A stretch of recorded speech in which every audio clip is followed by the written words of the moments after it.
Hello, everyone. I am online with a surprise live stream. I hope people will join soon. Let's make sure everything is up and running.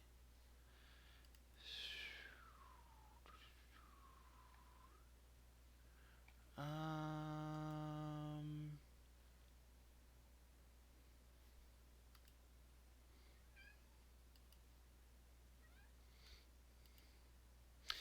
there we go. Okay, everything should be up and running now. No one is watching, but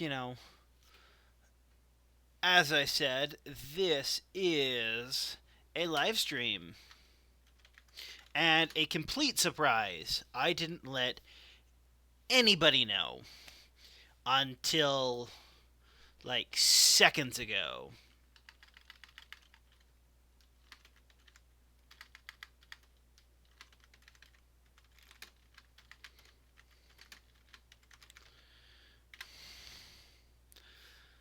So I am going to be restarting Battle Brothers because for the few of you who watched the last live stream, uh, we lost. Yeah, um, lost pretty badly, to be fully honest. So, this live stream is going to be just me playing the game a little bit and starting a new one. So, let's start a new campaign. Company name. Does anybody have any suggestions for what we should name the company? I'll wait a little bit because there is apparently a I would say 20-second delay right now between what I'm saying and recording and it showing up on my view of the stream. So,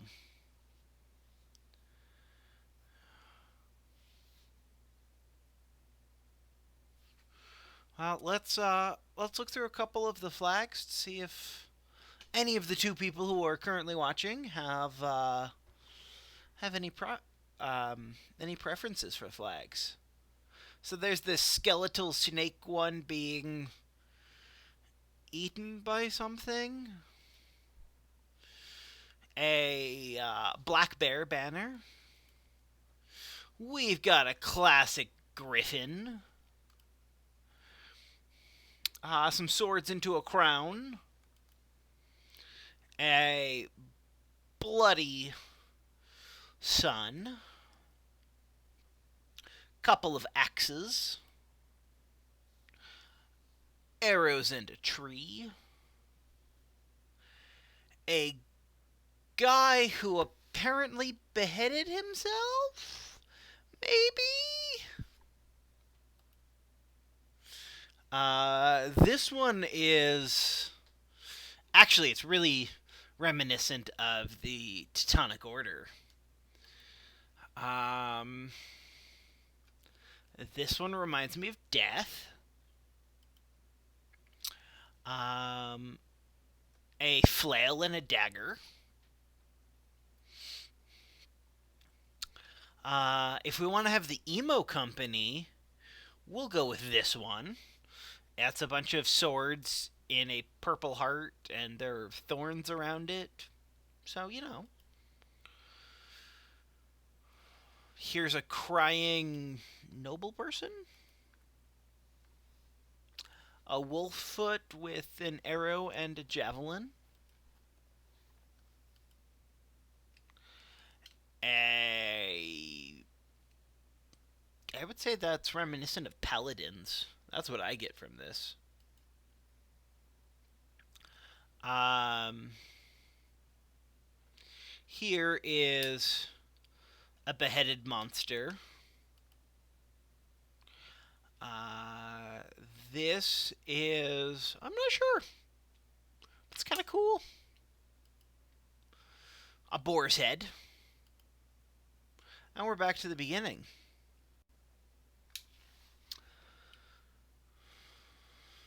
So there's one preference for this flag.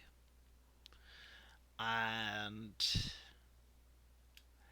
it looks like Gryffindor is the company name that has been suggested. So,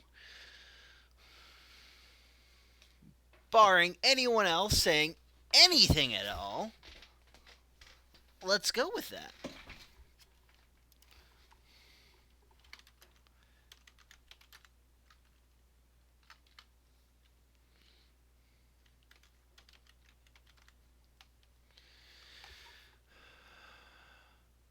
Let's keep it to beginner difficulty because, beginner difficulty ended us with us getting our ass kicked last time, so no need to make it harder. I will go with Iron Man again. Which basically, this just means that I can't save. Um, there'll be a single save, and if I lose the company, it deletes the save. Um, yeah, so let's start it. And we got 3 people watching now. Awesome. We're closing in on a record. Maybe later streams are the way to go.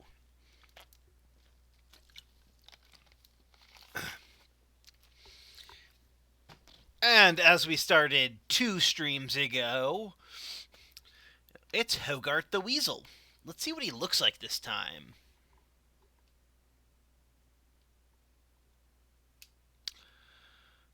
Apparently, he's black-haired and has a beard. If I remember right, he looked younger last time, so...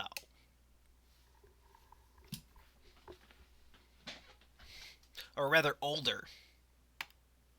Let's try and shoot their big axemen. We're gonna miss.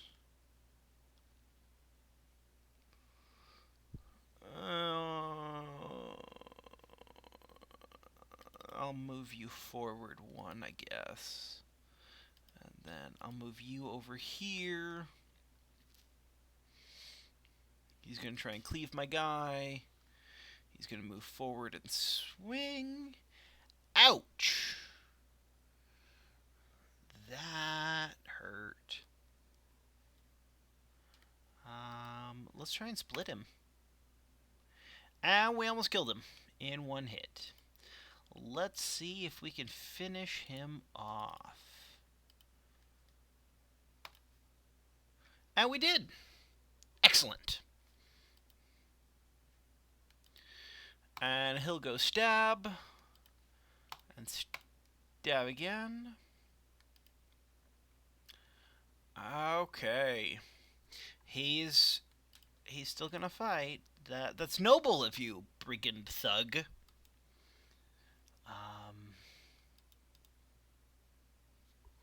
I commend your bravery, good sir, but I question it. And we pierced his hand. Oh, he has a double grip on his cleaver, which means he's hitting harder. But not as hard as Giselher. Our axeman this time is named Giselher. And our spearman is Raymond the Blade. And our crossbowman is Winrich. Okay. So I think Raymond needs to switch weapons very soon.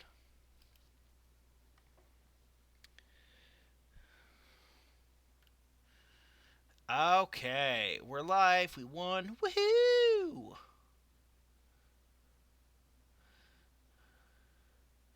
Giselherd is saying stuff, and so is everyone else. Okay. This is where we are. Let's zoom out a little bit more to just sort of see the map. Okay, so it looks like this is a kingdom. This is a kingdom. And then this whole area is another one. So, we're going to go up here to Tonder, a humble village that managed to survive in the sparse tundra. Shouldn't it be managing? Is managing? Because saying that managed makes it sound past tense. Anyway, let's look at our guys real quick. So, our Raymond the Blade, let's see. He's not known to be a big talker, but he has every right to be. Man of rather consistent heroism, he pulled the drunken Giselher from a pub fire. With quick whirls and whips of his shield, he's deflected all matter of mortal danger. Talks more about how he's quiet. There's an iron jaw, which means he'll get injured less often, which is good. And he's dissatisfied, because that's how they all start out. Winrich, one of the most talented marksmen.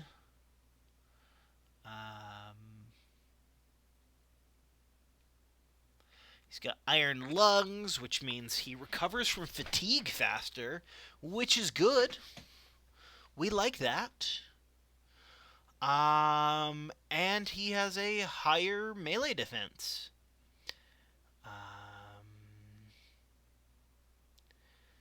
Yeah, he's got a fairly high one. I'm still going to put him in the back row because that's what I do with all my archers. And let's look at Giselher. Brooding and at times suicidal. Okay. Kind of boring, but whatever. Off to Tonder we go. Well, at some point we lost our third person, so we're back down to 2. But, you know, we can rock it with 2 viewers. Return to Tonder. Gerlach the Councilman.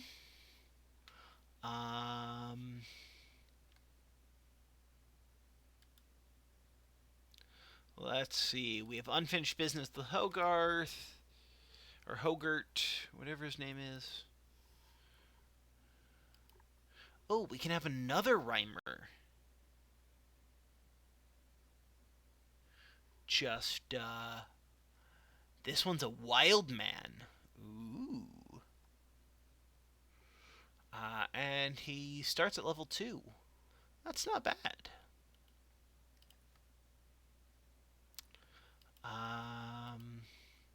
Let's see if there's any fun weapons, armor, anything here. Nope.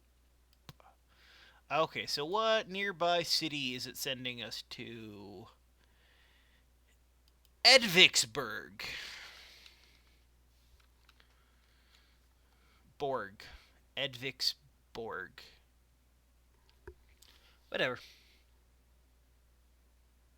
Oh, back up to 3 people.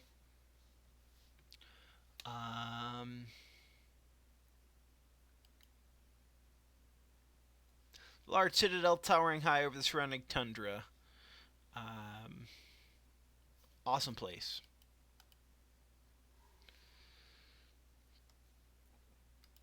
Let's see who we can hire here.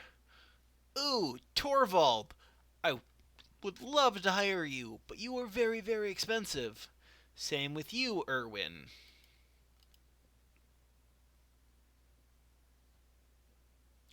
But Jeremy. Bajarny?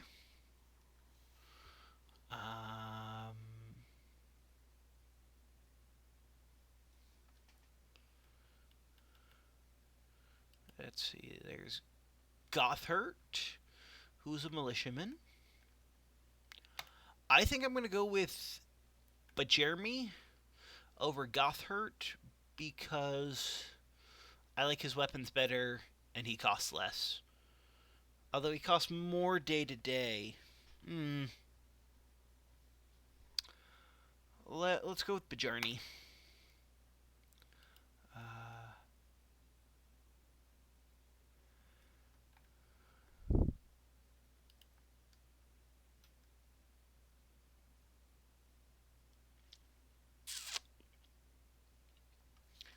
and let's go.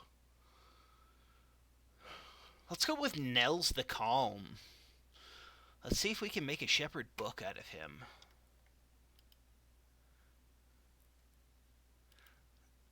And let's see. There's an armorer, training hall, weaponsmith. This is a great town. I love it. We'll buy a falchion. You're down to 407.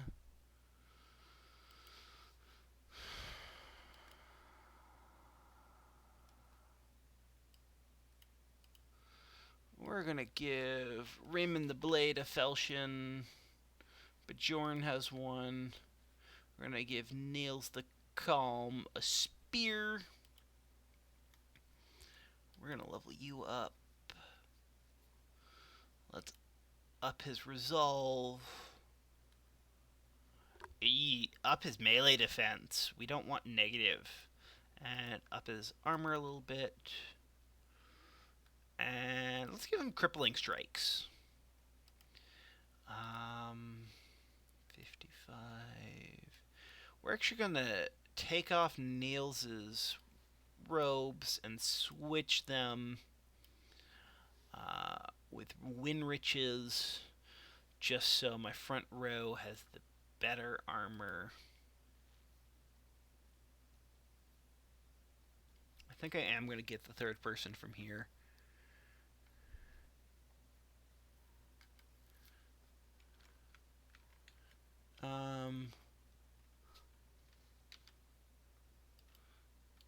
It may have crashed on me.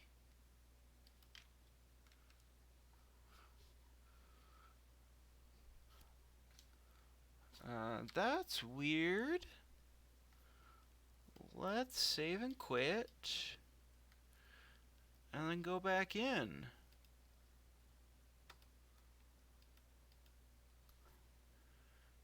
Huh. Okay. There we go. We're cooking with fire now. Yeah, let's get Theodbald. And let's see. Let's buy a shield.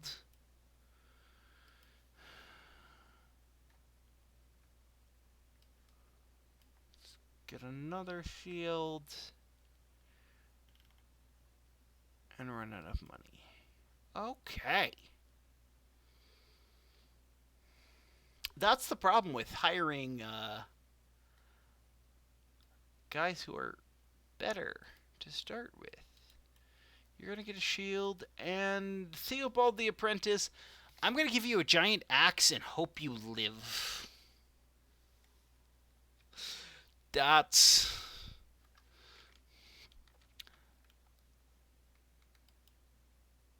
what I'm going to do.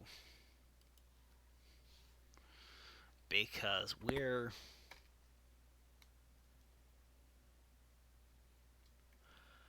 going to run out of money. We might have someone desert.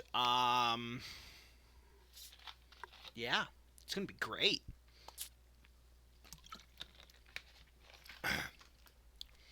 Okay, he's in a small hut in the tundra. With anything we can possibly sell. Yes, we can sell these bandages. It's not really going to do anything.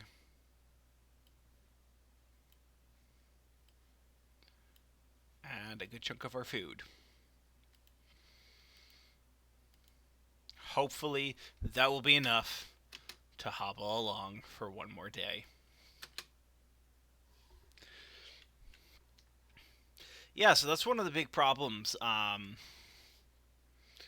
with the game is balancing out how you're going to pay everyone with still getting, because you need to get more. You got to get enough stuff to make sure your men are strong enough to survive. But if you spend too much money on that, you're not going to be able to pay them.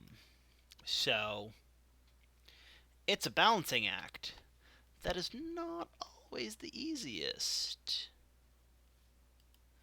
Okay, so we're starting off here. Winrich, you're going to fire at this guy and miss. He's up on high ground, so he can shoot better. Oh, look. There's Hogart. What a dick. Okay, you're not going to do anything this turn. Neither are you. I'm going to move you down here. And go like this. We're getting into a defensive posture.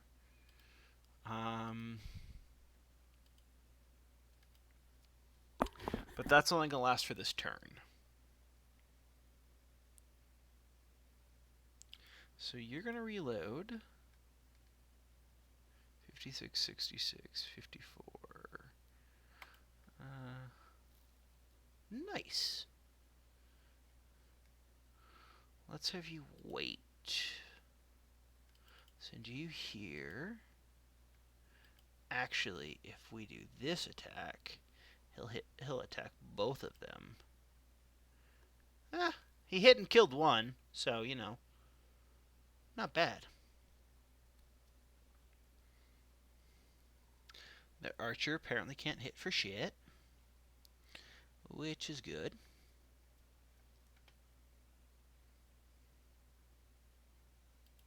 I'm actually going to send him down this way toward the archer. You're going to engage Hogart. And so are you. And you're also going to head toward the archer.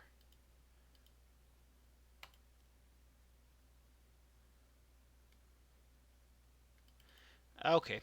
If you're one space away, you can attack Hogart. Damn. Hogart's not doing too well. Which is exactly how we want him to be doing.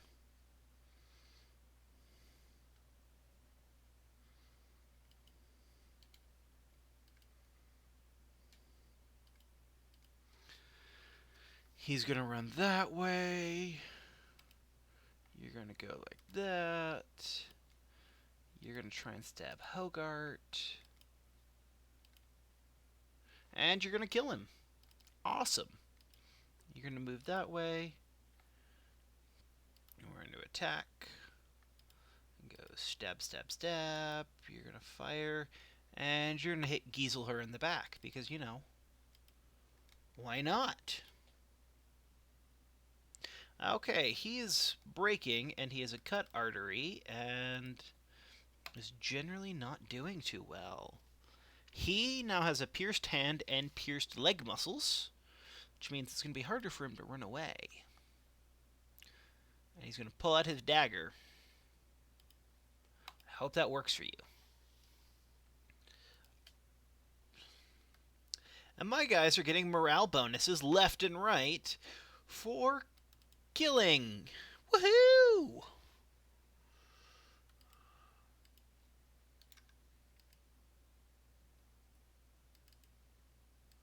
Well, then don't do anything this turn. See if I care. Stab. And he dies. So, Niels the Calm is good. Giselher has leveled up but has light wounds that will heal tomorrow. And they have 135 gold. We are not dead. And they've got a short sword, but our falchions do better. Awesome. That saved us. Like I was a little worried there for a minute. Um, Luckily, I didn't have to be. Let's see. Telling us about making camps, which I already know, and you guys already know because we went through the tutorial together. Well, not really, but partially. So we got 400 crowns for that, and we have fun in the tavern. We're going to sell a bunch of stuff in the marketplace.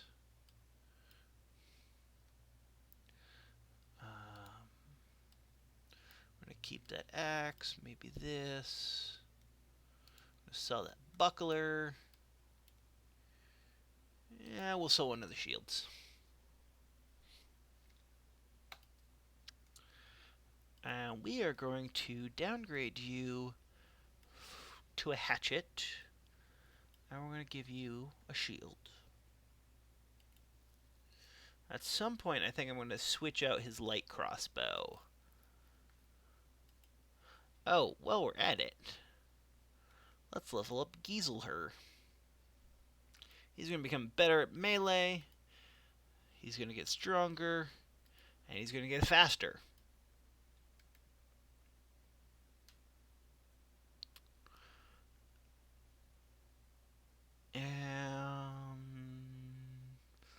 Let's give him student.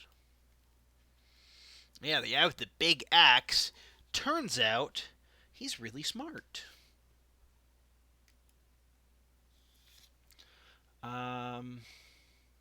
So the thing with bows is apparently it's easier to use a crossbow than it is a normal bow. But a short bow, not too excellent. Does less damage. Or it has a wider range, so... Oh, but I accidentally bought it anyway. Okay. So let's see. Right now... Does it say... He does 30 to 50 damage. If we give him a bow, he does 30 to 50 damage. So let's wait with that and just have him keep his crossbow. And I guess sell the bow back and just waste money. We're going to keep these arrows. I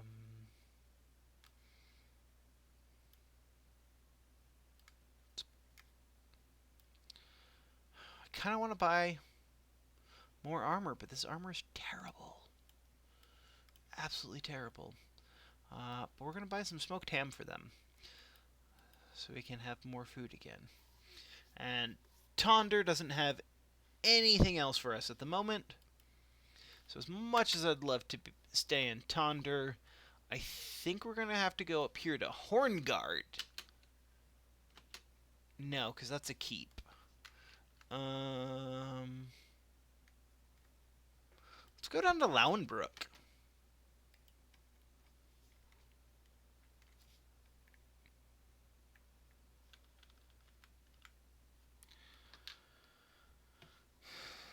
Let's hope they have stuff over there. Be pretty awesome if they did.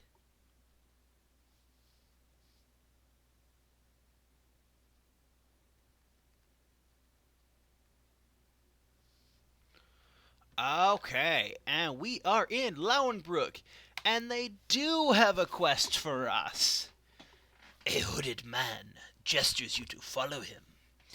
Nervously looking over his shoulder, he leads you into the back room of a local tavern. Before addressing you, he takes his time to peek out the windows, probably looking for anyone eavesdropping. A figurehead by the name of Harbuck of Lowenbrook wishes to see you. He's a man of some repute in this town, so you understand my discretion. He slides a paper toward you. There are directions written on it. Sorry. Gotta make fun of this scene. Heribert of Lowenbrook's turning an apple in hand. He seems frustrated with it, almost as if he wishes it were something else, like a valuable trinket, or perhaps just a tastier fruit. Have you ever lost something you loved? You shrug and answer, There was this girl.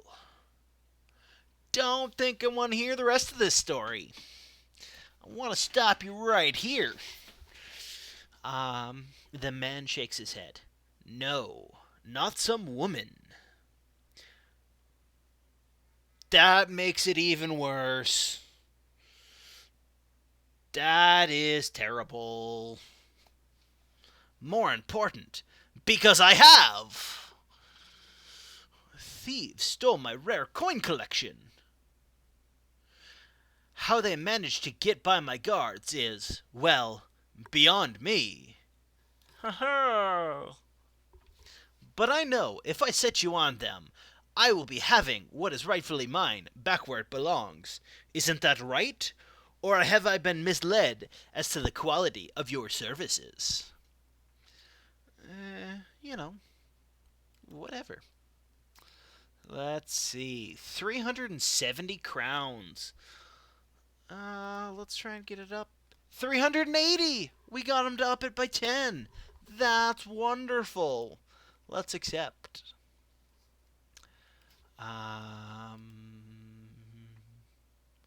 There are tracks. They lead into the reeds, which is apparently what the swamp is called.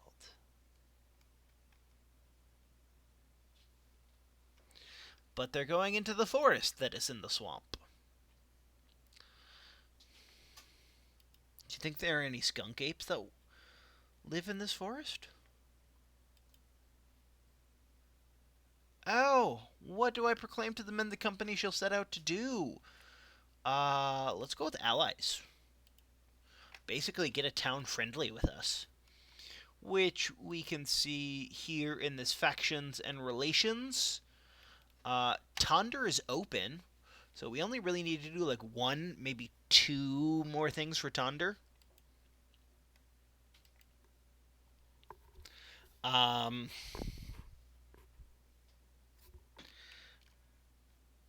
They're in the ocean.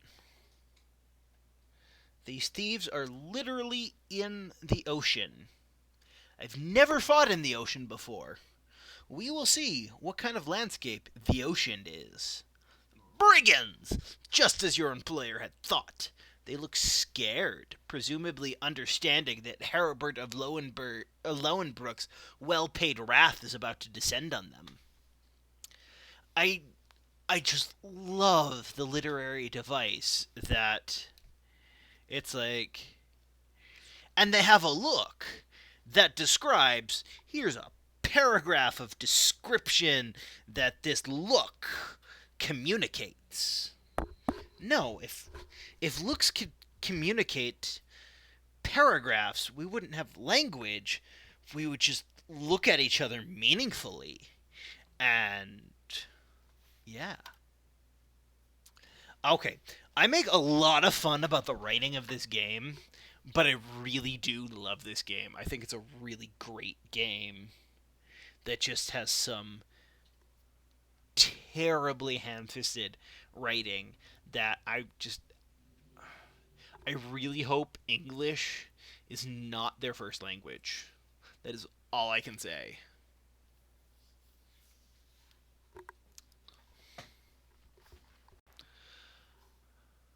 Oh, that's boring.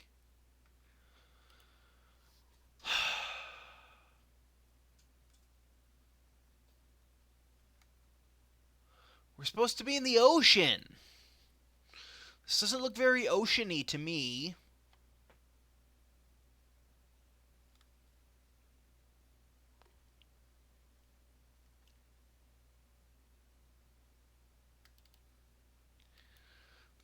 You're gonna go stab, stab, stab. Nice. You stabbed his hat off. And bruised him. Wonderful.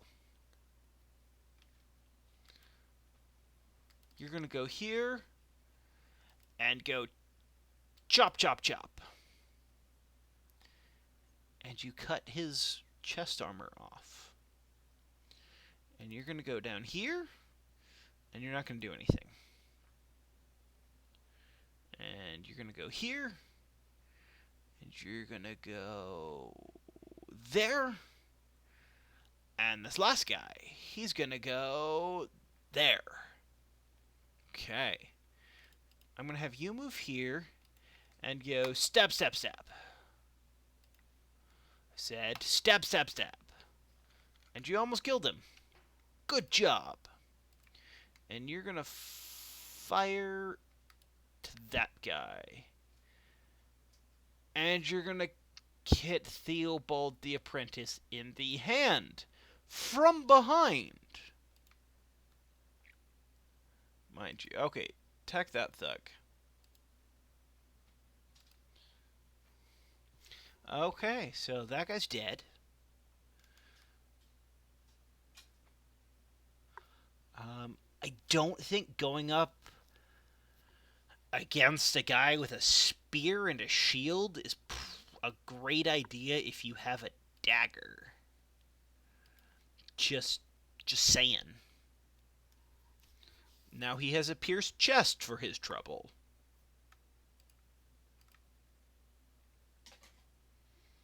That guy has a split shoulder and is about to die.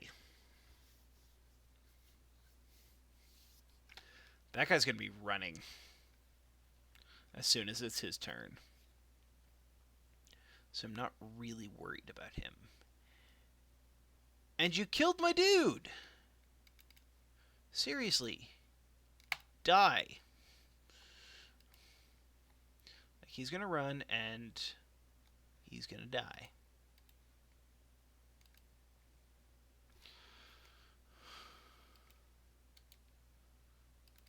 I'm going to have you move here. There we go.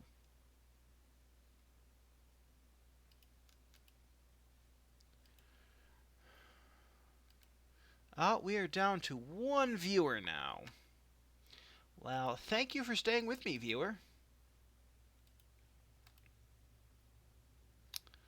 I hope you are enjoying.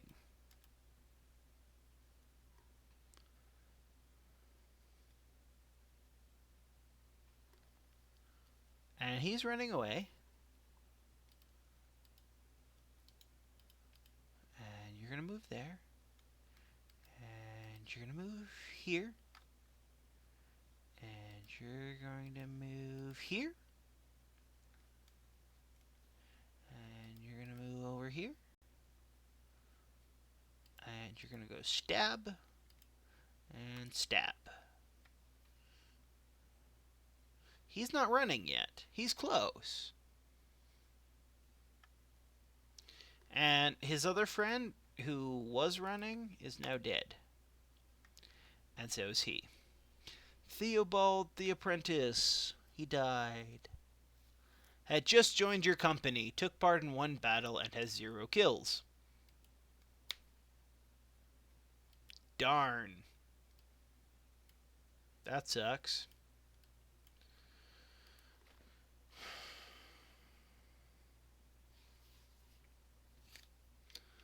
Okay. Found those responsible for stealing the rare coin collection. Now I've just got to go back and get paid.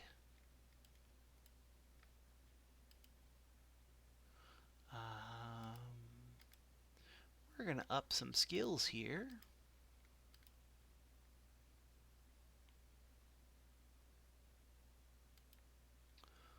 We'll give Niles the Calm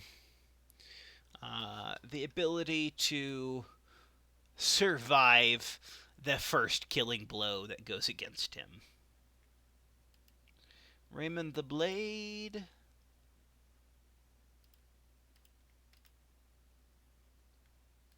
We'll give him the Pathfinder perk, which, if you don't remember, is the one where it is easier for him to walk through rough terrain. Oh, I can change names and titles. I'm okay for now. Let's see. You're going to get better at shooting stuff. Higher resolve, higher initiative.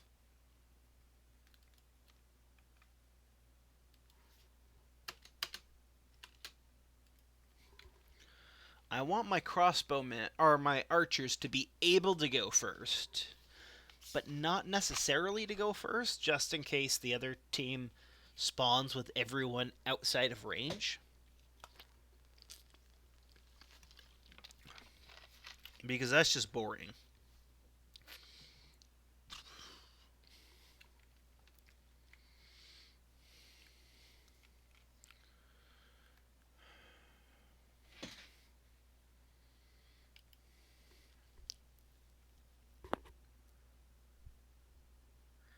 So I know I'm going to have a couple of coworkers listen in when their lunches start here soon, so that will be fun. We should get more people. And 380 crowns. Woohoo! For a coin collection. Lowenbrook, do you have anything else for me? Nope, not at the moment. Okay, so we're going to go over here to Asenstad, an established village in the rough tundra that is a meeting place for the area. Cool, they should have more stuff. Along the way, the normal thing about, nobles will pay more, but they're more devious. Game of Thrones stuff. Which we're not going to have to worry about for a while because, it's like last time. We're going to die before we have to worry about that. But if we go into our faction relations real quick, yeah, we're unknown, 145 renown. I think the next level is, I want to say 3 or 500. And you get some amount for every. I'm not really sure the numbers for that yet. But every time we succeed in a quest, our renown goes up. So, the goal is to do quests and succeed in them. And I was complimented a little while ago on my voices, and yeah, just having fun with it. Ooh, there's a 2-skull quest. Let's have at it. Let's see what the 2-skull quest is. Brigands! We're gonna fight some brigands. Oh no, we're gonna watch a shipment to Spearheim. 830 crowns? We need to pay more. 890? Great.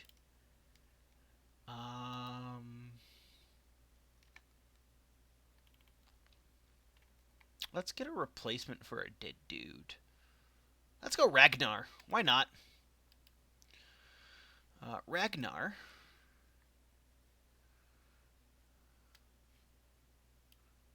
I want to give you a shield. Niles, let's give you a cap. Just so you can have one. Let's see what they're selling in the marketplace. Thick tunic, Straw hat, again. It's better than nothing, but it's not great. Let's buy some ground grains. Gotta make sure our guys don't starve.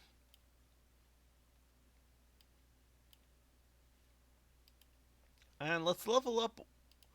Oh, Weinrich, we didn't give him fast adaptation. Um, adds a stacking plus 8% to hit with each attack that misses. Um, I know so far I really only use that for range, but it looks like that can be used for melee attacks too, which is awesome. Okay, we're leaving the town. And yep, we're just kind of going with this trading caravan. And if we run into anyone, we run into someone. Let's see where Spearheim's way down there. Okay.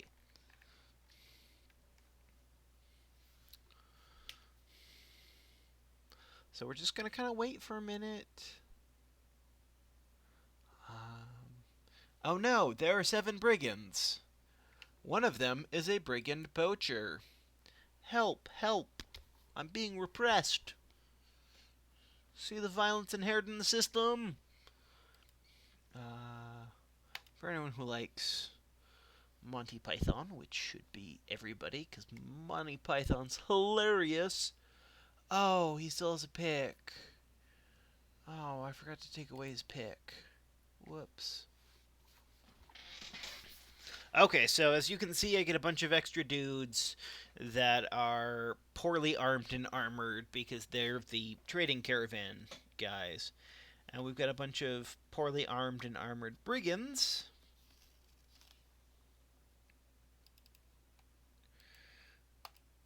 Who are probably going to die. Let's have you go up here.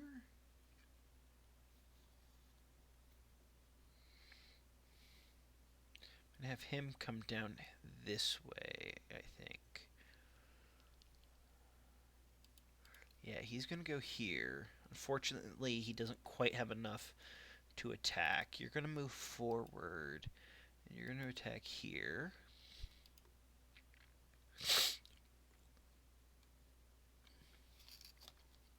I think this guy is their best armored guy. Which is why I'm going to try and kill him.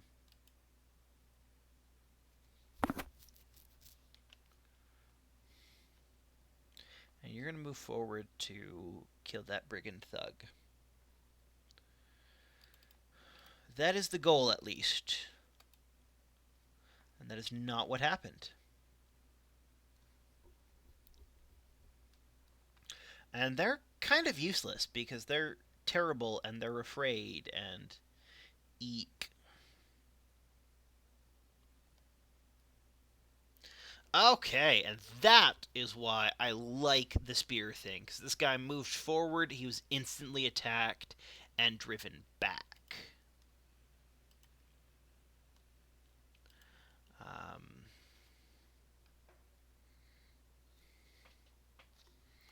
yeah, their archer's going to fire. He's going to miss, and luckily, these caravan guys are apparently good for something, being stuff to be aimed at. Oh, they knocked that guy out. That's terrible.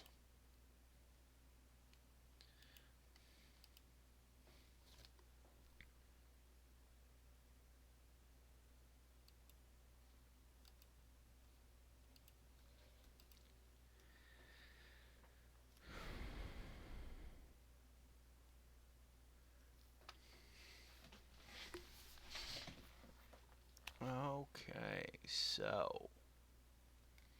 Yep, I figured you were gonna do that. And Giselher is losing morale like crazy. Oh, he's breaking, his artery is cut, which means he's gonna bleed if I don't kill him this turn. And I killed him.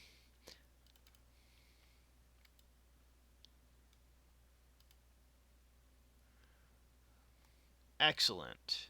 These guys are now both full on running away. And these useless caravan guys are just gonna keep standing there because they're useless caravan guys.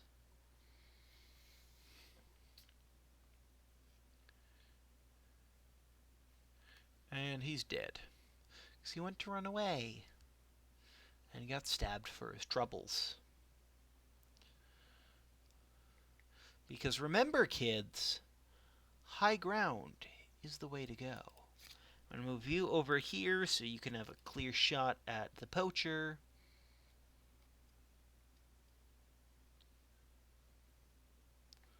Who's going to try and kill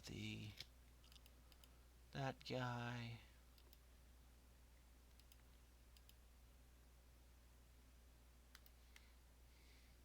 Yeah, he's gravely wounded and fleeing.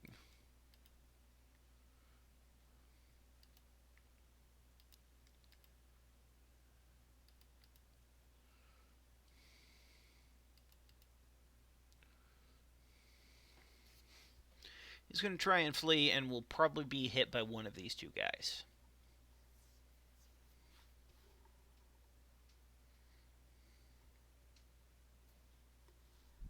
So we're actually approaching an hour already of this live stream, which is awesome. Especially because I still feel like I'm in the groove. You're going to reload. You're going to fire again. You're going to hit.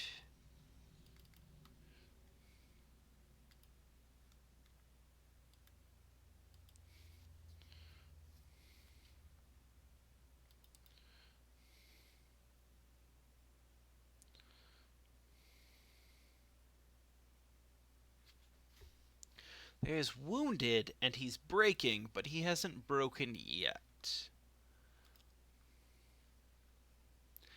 Now he might, now that he has a fractured hand and a pierced side. He has. He is full on fleeing. And when he does, he will be attacked by 4 guys. And if I can get this guy around in time, it will be 5.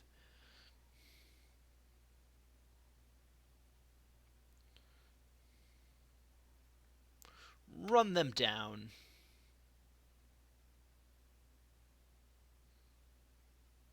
I'm actually just going to try and kill him rather than anything.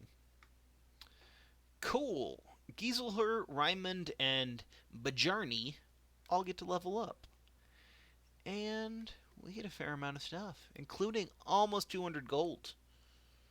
That is wonderful. The billhook, pike, and long axe can attack over 2 squares. I'm actually going to give him a spear, so we can have spearmen on either end. Let's see, that has 50, so let's see. Rugged Surcoat is better, Rugged Surcoat is better, padded leather's a lot better, Rugged Surcoat, thick tunic, which also means, whoops, we're going to go like that, and then this is better than your monk's robe. Yeah, so Giselher, let's level you up. Let's get you better at killing stuff, better at avoiding being killed, and more health. Executioner. Love the Executioner perk, especially for guys who have big damaging weapons, because his base damage is 35 to 70.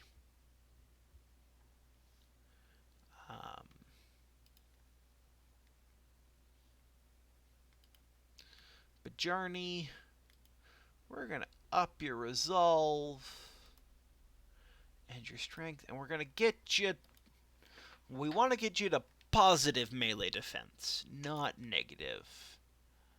You know what? We're even going to unlock the gifted perk.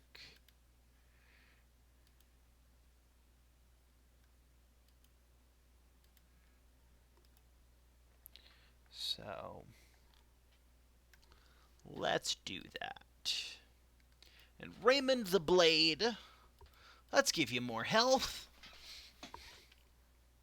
more resolve, and maximum fatigue. And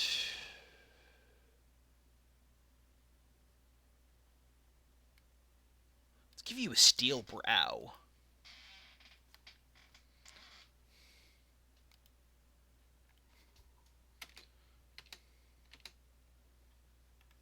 Why are we just standing here? Stood here for so long. There's another band of brigands who could have attacked. They didn't. Oh, there are more. We're going through a brigand-filled area. Oh, and it's on a hill, so we can't see jack shit. Awesome. This is my favorite. But there are different guys who are better armed and armored now, so that's good, I guess.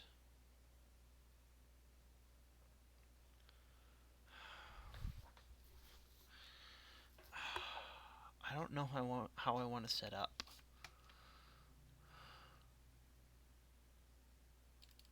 I think I'm going to have to go up here.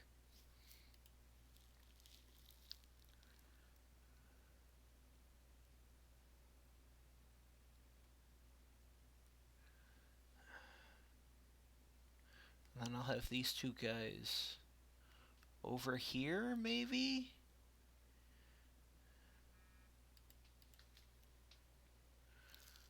Um...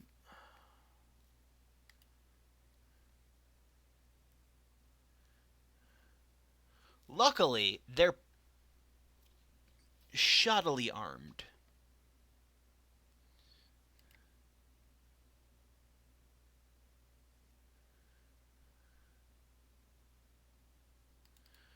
I'm going to risk it to put him here and try and fend off these areas.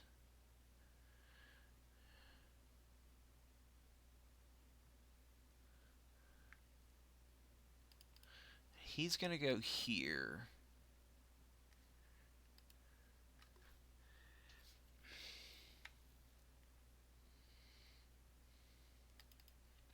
You're going to go here like that.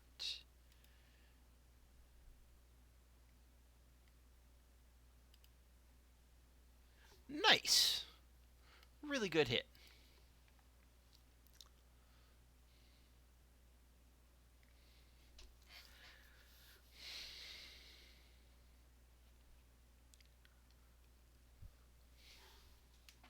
So we're going to have to fight against height advantage this whole fight is what I'm seeing. But they're badly armed, badly armored. So it shouldn't be too bad.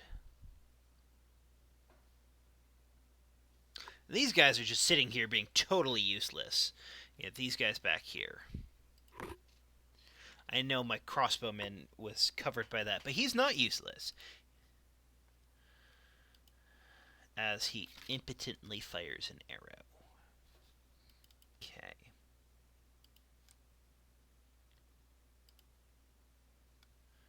I think he missed with both of those.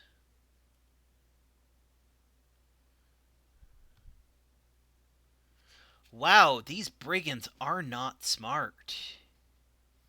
At all. Wow, this guy... Oh, shit. That's what height advantage does. Hopefully Giselher isn't actually dead, he's just wounded. But we won't find out till the end of the battle.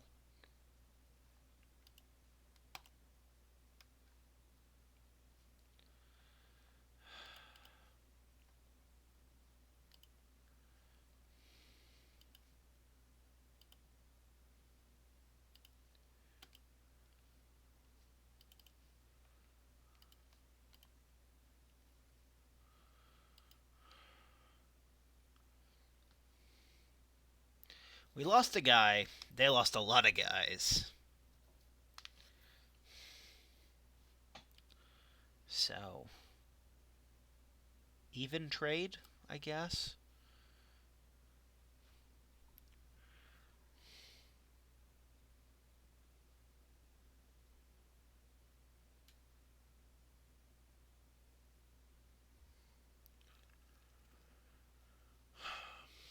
So height advantage works double, which means if if you're attacking from a height, you get a bonus, and if you're attacking from below, you get a negative. So it is in my interest to climb the hill quickly. And Niels the Calm is getting his ass handed to him. You're gonna move here to attack this guy.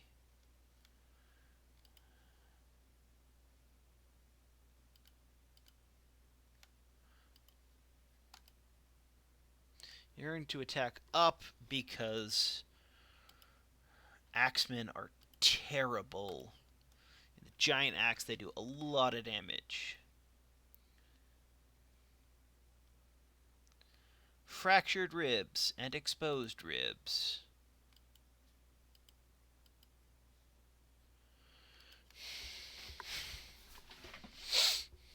Now you may ask why I killed that guy, not the guy next to Niels the Calm. And that's because that was a mistake. I actually meant to kill that guy. That was next to Niels. Who is possibly about to die. Woo!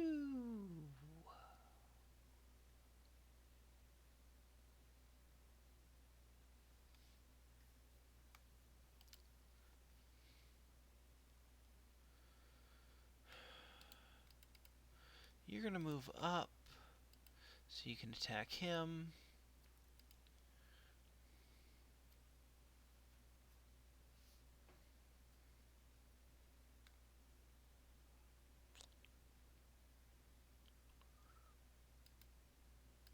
You move here. Oh! And they broke that guy's morale. That's excellent.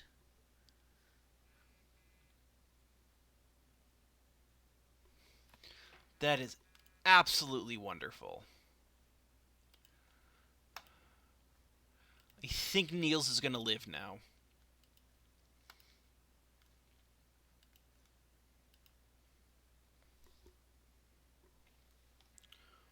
Wonderful.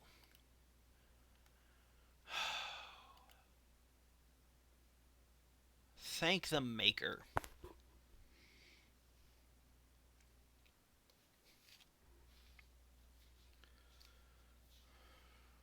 We're back up to 2 watchers. Woohoo!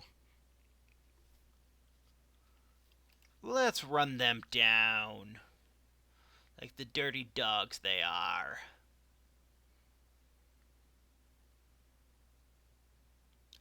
Oh, it looks like Giselher is dead. Well, darn.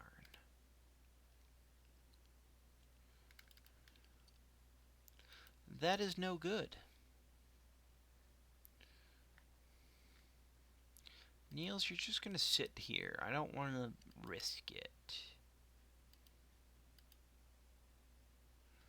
Yep, Giselher is dead.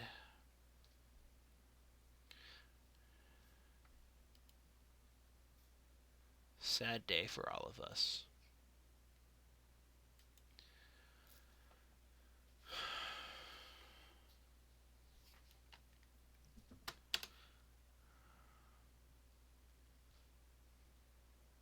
Okay. Now we're going back down. Remember, we've got to get all the way over here to Spearheim.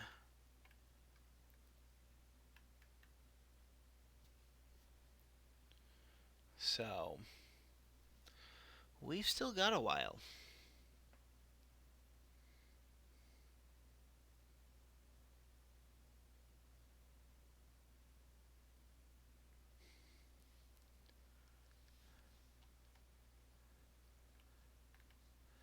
And once we get the pretty decent money from this, I think we're going to go back up.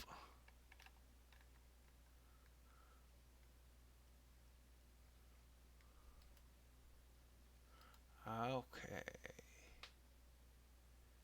Yeah, Spearheim isn't super great. Let's see. I need someone to... Oh, Sir Walram, you adventurous noble. I would love to hire you.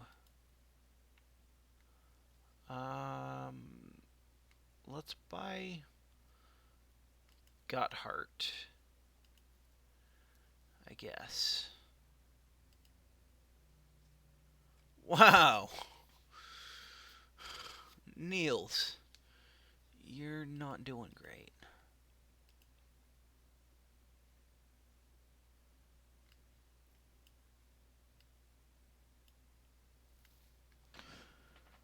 We have a bunch of stuff we can sell, which is good. Just not enough to get the people we want.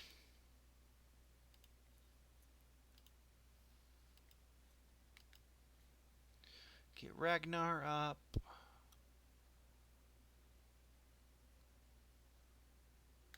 Let's give him adrenaline. He is fearless. Good to know, Ragnar.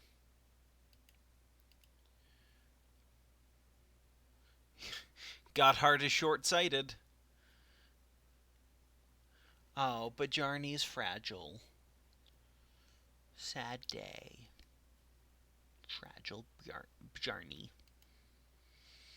Niels the Calm. Let's give you more hit points.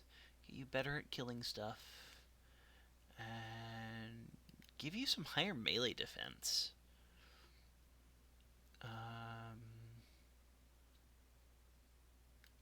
You know what? Let's give him Gifted.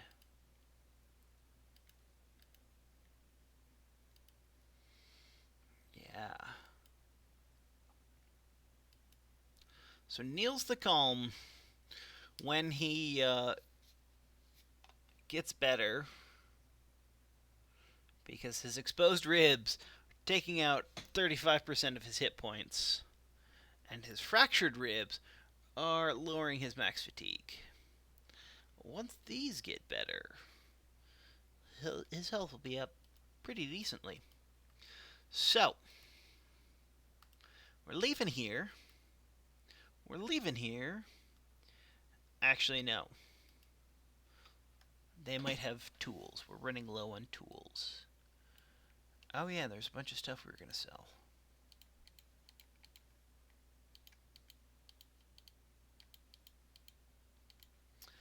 Lots and lots of stuff to sell. Roots and berries. Could always use some roots and berries.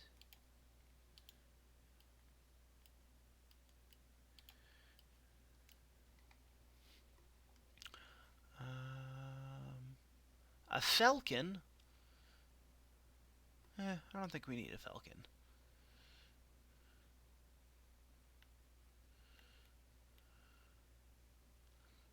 They don't really have much in the way of armor.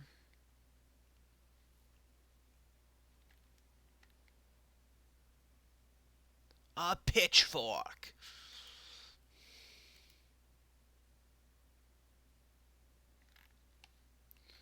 Now we are going to go up here to Burgau. We're going to go back to the Silver Antler people, what faction are they? House Zomarvine.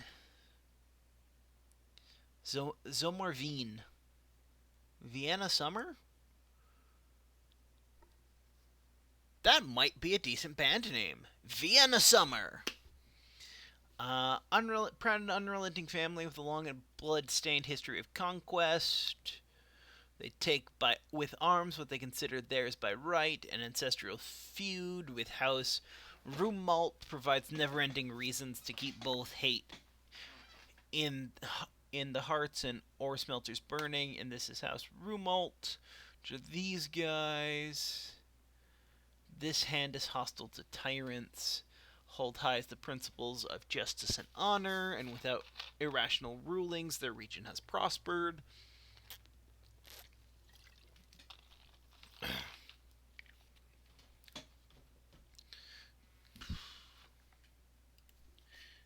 Okay. So, that's the situation. And we're moving, we're moving, we're moving.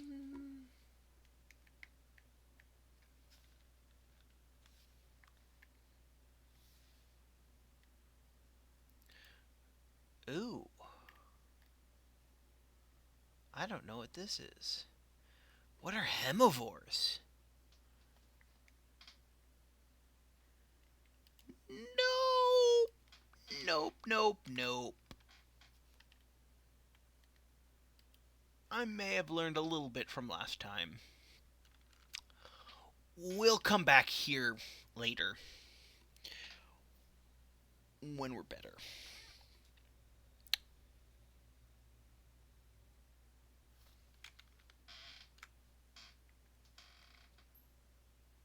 I just had a terrible thought. What if the one person that's watching is me? It is possible because I do have a screen on where I'm watching. So, that might be it. We'll see. And, either way, after this, it will go up on my channel. I'll put some ads on it, and hopefully this one will be watched more than my last one. Because that would be wonderful. Would even be wunderbar. Okay, Burgau was recently raided. That is not good. Yeah. Copper ingots. Again, I don't really want to mess with the trading system in this game. Let's see. As you take stock of your inventory, a rather well-to-do man spots you and heads your way. He announces himself as being in the employ of Ulrich the Councilman, an influential person in Burgau that wishes to talk business. You hand your duties over to Ragnar and let the man lead the way. You look out Ulrich the Councilman's window and watch men load a few wagons with goods. Ulrich the Councilman joins you, 2 goblets of wine in hand. You take one and drink it all in one swig. The man stares at you. That wasn't cheap. You are supposed to enjoy it. You shrug. Sorry, can I have another to get it right? Ulrich the Councilman turns around and goes to his desk. So, I need a caravan guarded to Mullstadt. Pretty simple, right? There's plenty of crowns in it for you if you're interested. What does it pay? What? 280 crowns? That's not plenty of crowns. We need to be paid more.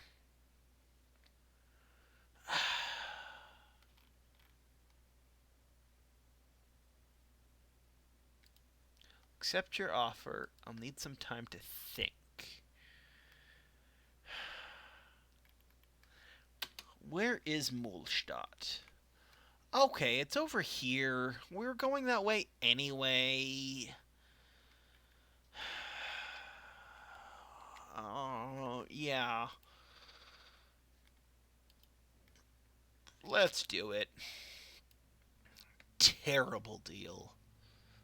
Terrible. Okay. What direction are we going?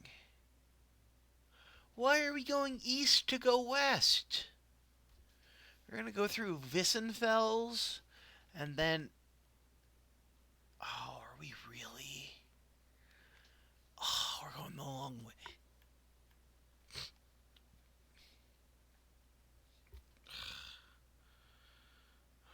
If I knew we were going the long way, I might not have accepted.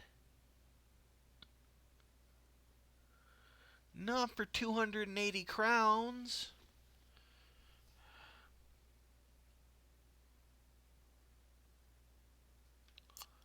Uh. Oh, thank the gods! My prayers have been answered. Please come quick. My grandpap has fallen down the well. Who calls him Grandpap? I guess we'll help. You decide it's worth your time to go and take a look. The old man was doing repairs on the wellhead, a wooden framework meant to cover its opening, when it broke apart and sent him plunging down. Staring into the well, you find the men staring back up. He gives a wave. Oi there, fellas! I'm in a bit of a pickle. I'm actually being pickled, now that I think about it. Right. Bjarn throws down a rope and the old man ties it around himself. You and the sellsword pull the woman's grandfather up and back onto dry land. He shakes your hand and thanks you cordially. Farking hell? What?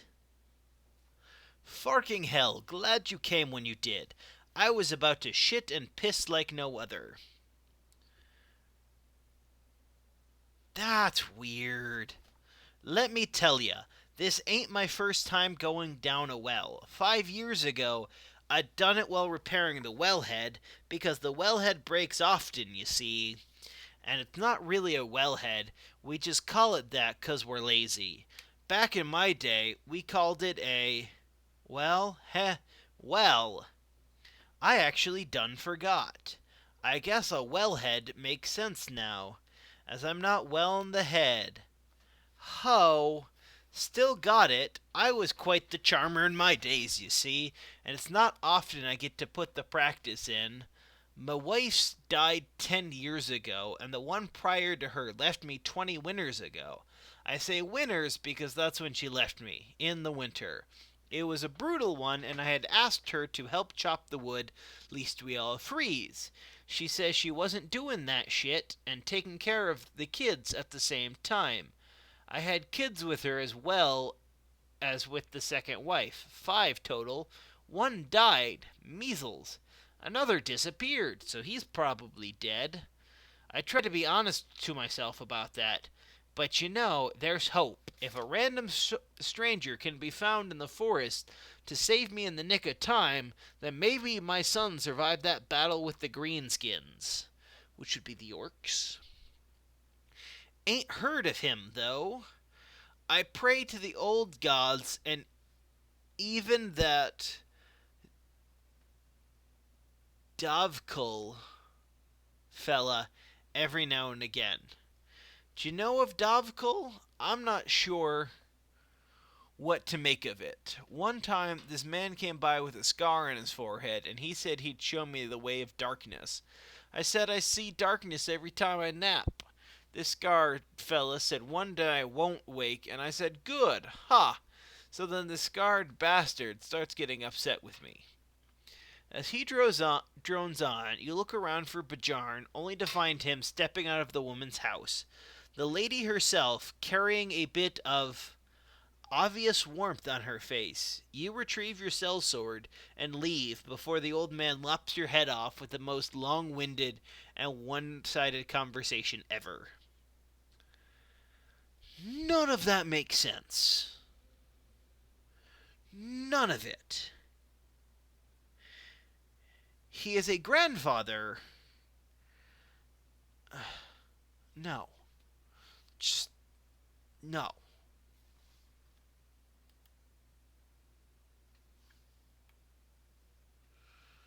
But Bjarn got to have a wonderful time.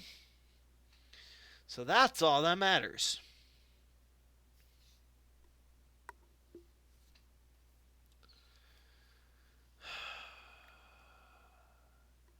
At least it's a safe trip. And we don't get attacked once. And we get our money.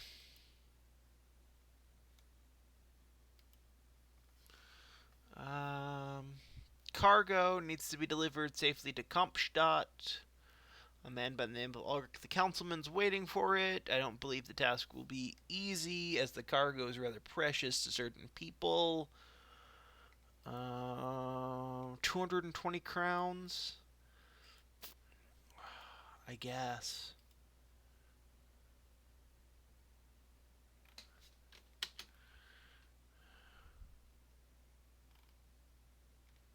Of course, Kampstadt is all the way down there. Why wouldn't it be?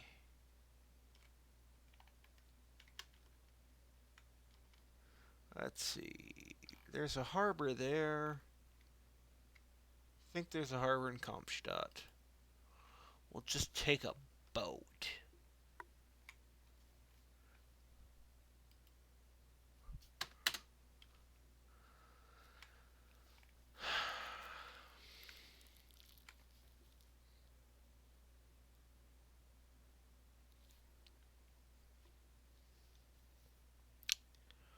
So, yeah.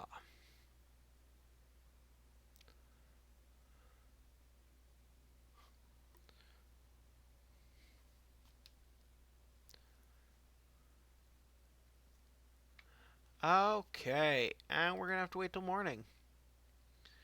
Because, night and all. Okay. Can we go to Kampstadt? It's gonna cost us 200. Of course it is.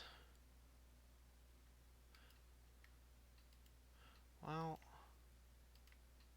let's see if we go to like Kleinfesti or something. Yeah, if we go there, maybe Dunberg. Still gets us to keep some of the money we're getting paid. More than 20. Dunberg, yeah, we'll go to Dunberg.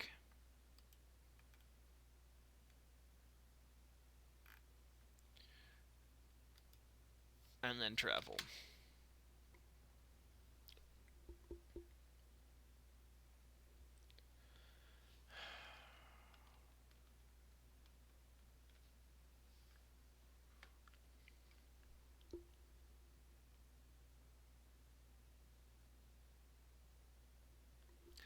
So not a ton of people watching, but, I don't care.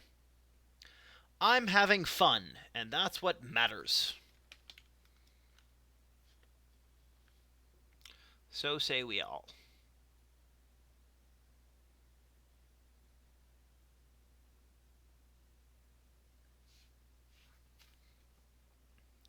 Going to Kampstadt. Woohoo! Ooh, there's 2 skull contracts. A crate delivered to Lauenbrook. How many crowns? 710. We need paid more. 750. I accept.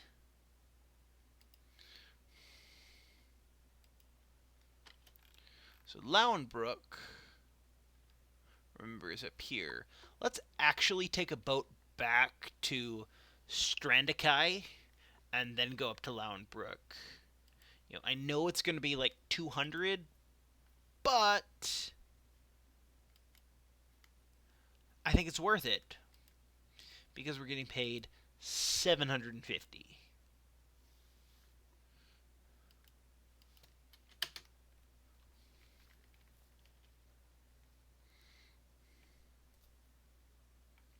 To be delivery man.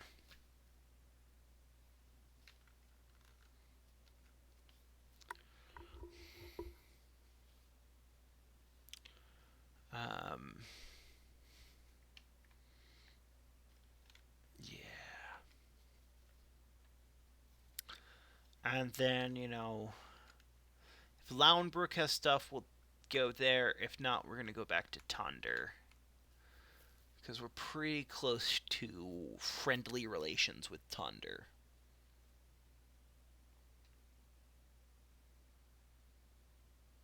But we're at almost an hour and a half right now, so we're doing pretty good time wise.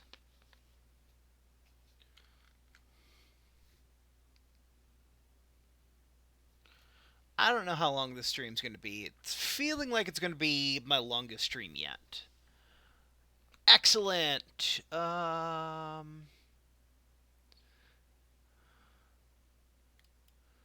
satchel of coins. Ooh, fancy. Let's see.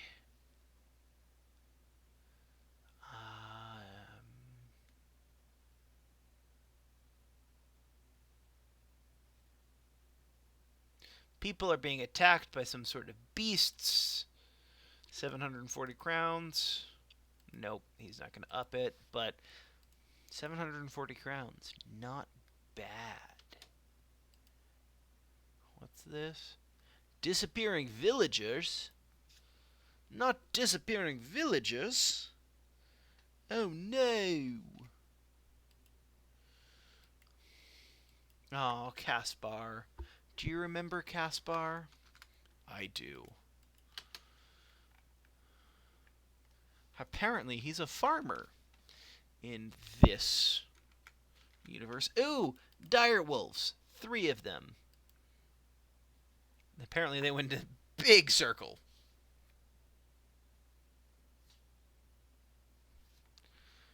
Okay. Wonderful.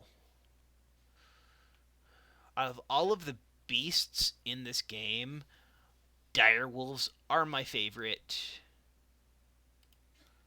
because they're not super hard to kill.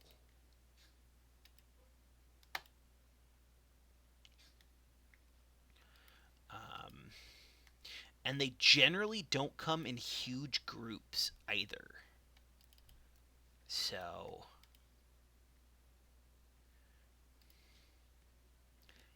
that's good.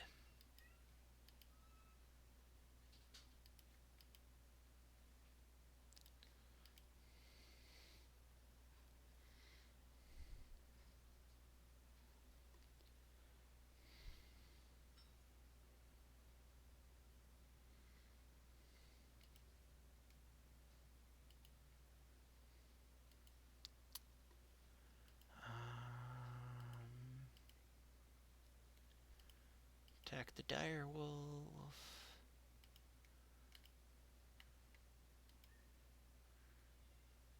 I say they're not super hard to kill, and here I am not really killing them that well.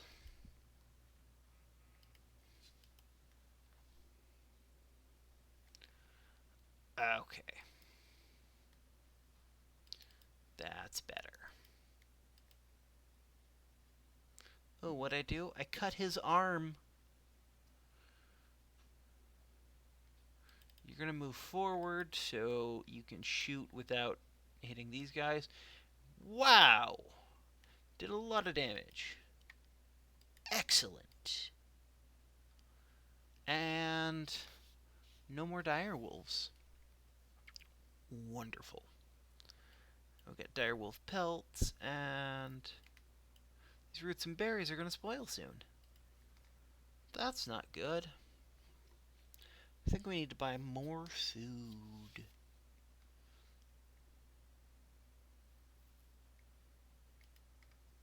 Okay. Head back to Lauenbrook. That was fairly easy. That's what I like to see. Um...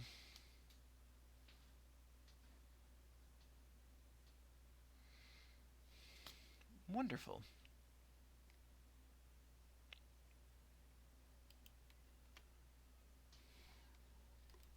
Let's see what's in this marketplace. Um, Selling the pelts. Buying some grains. What are these? Strange mushrooms. Let's not and say we didn't.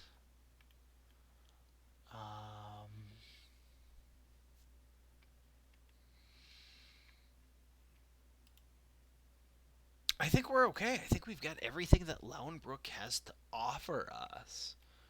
So let's go up to Tunder. And if you notice, we're at our most amount of money. And Lauenbrook is our friends. Companies gained renown. What renown are we up to now? We are recognized. 385. Your renown is your repute as a professional, and that we're neutral with our reputation. We're not seen as either good guys or bad guys. So Lauenbrook was pretty awesome. Let's see what Tunder has to offer us as we are getting there, as dusk approaches and it goes into night. And they also have disappearing villagers.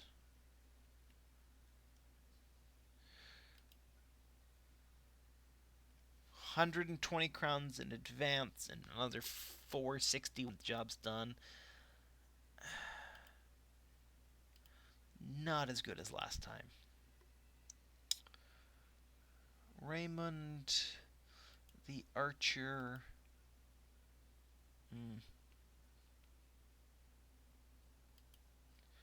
Not really impressed with what I have. We'll have to go back to Ediksburg. Hunt down what terrorizes Tunder. Follow the beast tracks. It's probably going to be direwolves again. I kind of hope it's direwolves, and I hope they're far enough that it's going to be morning, because I don't like night battles. Wow, they've certainly gone far away. And are making a bigger circle than the other guys. There they are, 3 direwolves.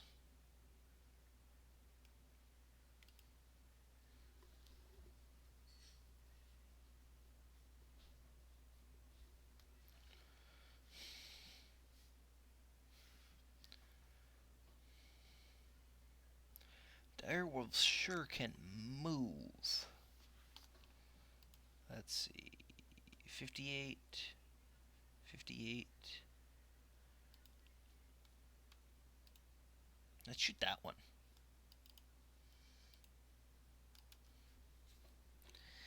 And almost kill that one. You're going to attack this guy, actually. Ooh, we cut his arm sinew. You're going to attack that one. You're going to miss a few times. You're going to go over here, and you're going to use your adrenaline, so you go first next turn.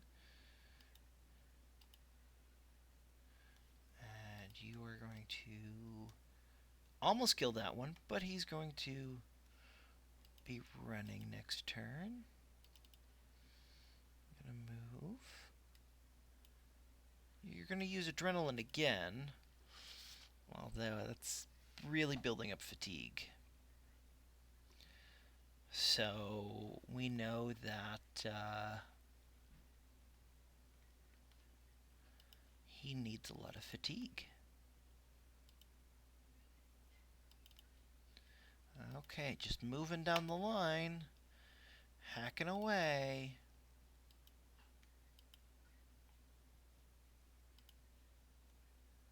Just hacking and whacking and slashing.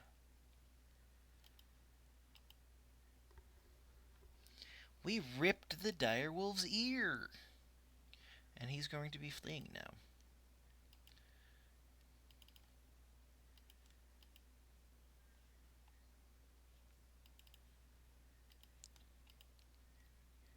There we go. That is 3 dead direwolves. I love fighting direwolves. They're fairly easy to kill.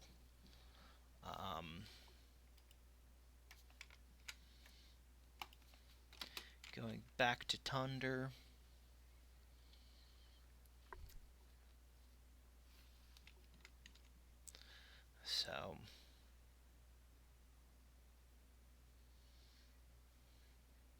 That's excellent. Gustav the Guildmaster took it a lot better than what's his name in Lauenbrook took it.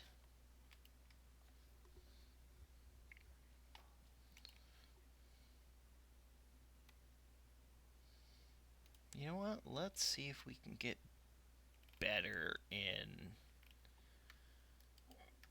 Edvigsburg. We've got 3,000 gold now.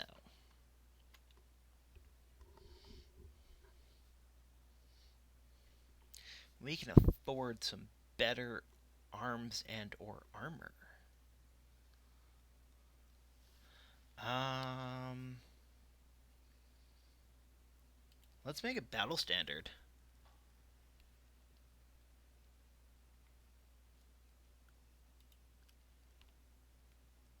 Hey, we get a better price.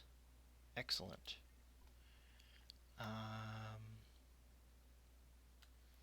Buy some new roots and berries.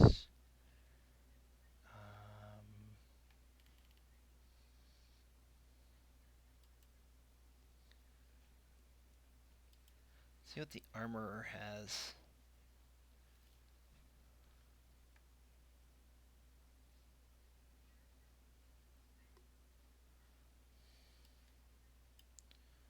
We're gonna buy some of these. Basic mail shirt and a couple kite shields. Let's go to the weaponsmith and let's buy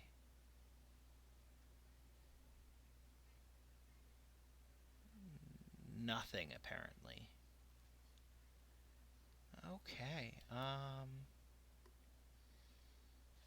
Ooh, a noble sword.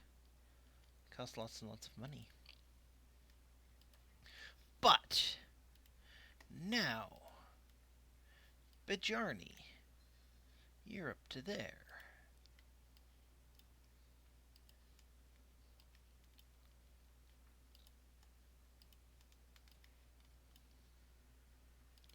And I'm going to give these kite shields to our main dudes, our swordsmen. And actually, let's give matching shields to these guys.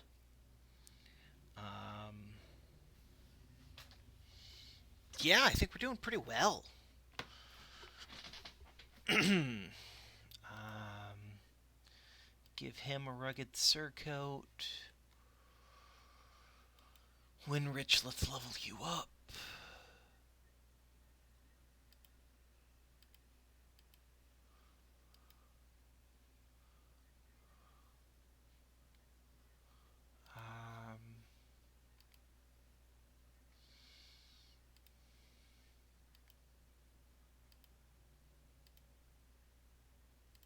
Yeah, so like a lot of games, just the way the experience points work out is the lower level characters catch up with the higher level characters. You know what? Let's give Ragnar Executioner, especially because our Executioner died horribly and terribly.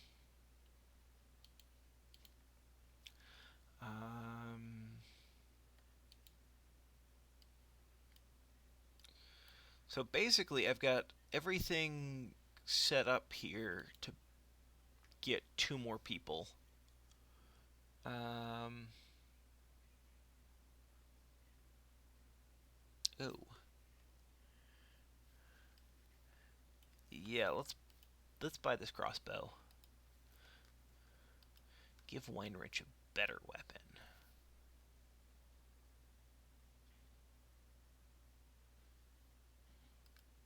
Yeah, he's now going to do.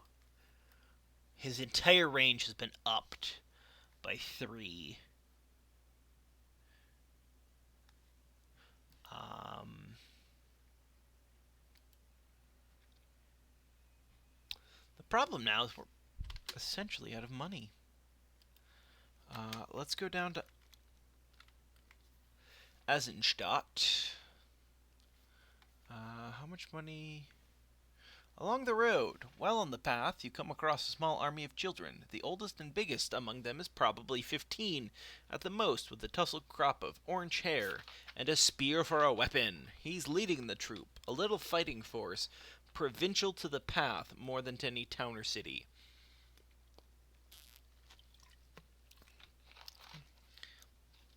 As they cross paths with you, this little leader tips his head at you. Make way! We are on a righteous march and shan't be stopped.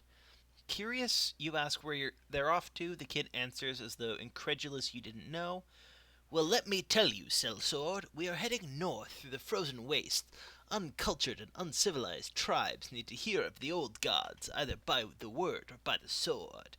He lifts his spear. Another chirpy war cry is raised from the army.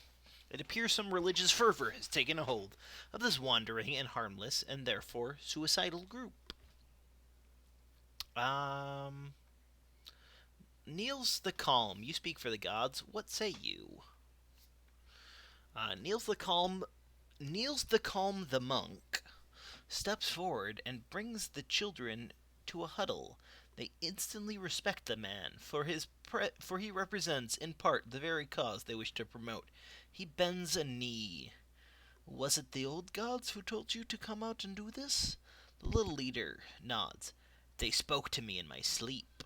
The monk nods back, rubbing his chin and mulling it over. He pats the boy on the head. The old gods speak to me, and I for them. Interpreting their message requires years of study. Let me tell ya. Are you certain it was you, little one, that was meant to carry this burden? Perhaps you were to be the messenger. No? See us? We're warriors, fit fighting men who can kill those who despise and demark the old gods. You are not yet like us, but you have a strong voice and the command of a true leader yet. I believe the old gods wanted to use you for your charisma, not your muscles. The monk gives the boy a playful push. He smiles, realizing the truth of what the friar has to say. The little leader tells his party that they are to return home as the monk is assuredly right. Some men are thankful that these kids were talked out of going to a certain doom. Niels the Calm gains 2 resolve, and he becomes eager. Awesome.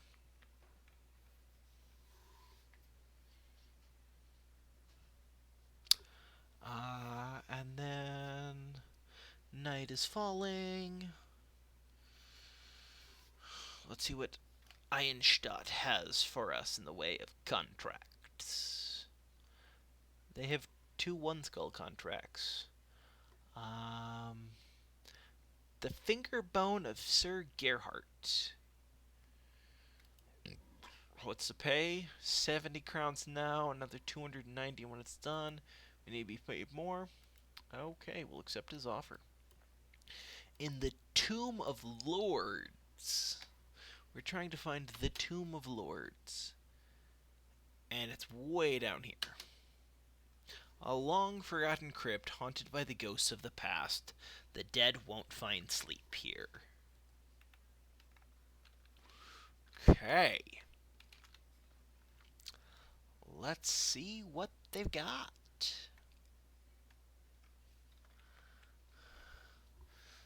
Yeah, there are several types of undead that I'm about.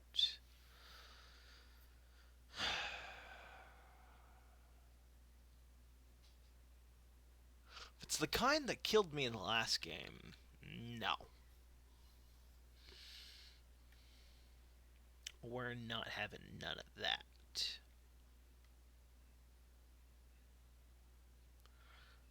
Okay, what do we have here? Well, you found the finger bones of Sir Gerhard. It was a lot easier than you thought you'd be, but there's someone else here.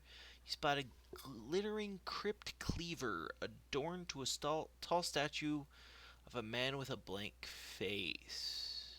You're not sure what a statue is doing with such a thing, but there it is. And there it seems to always have been, which begs the question, why? Might as well take it.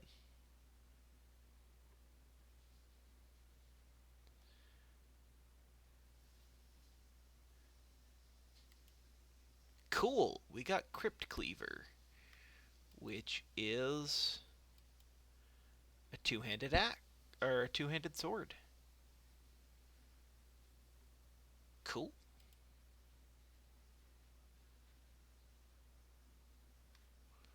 Um,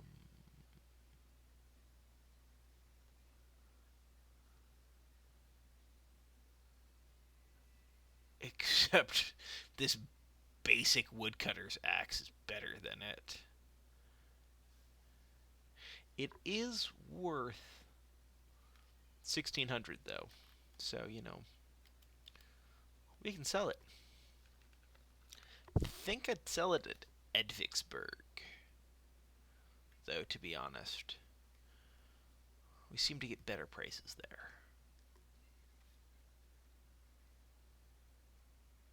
That was weird. That was super easy. I'm okay with not getting paid a ton when it's that easy.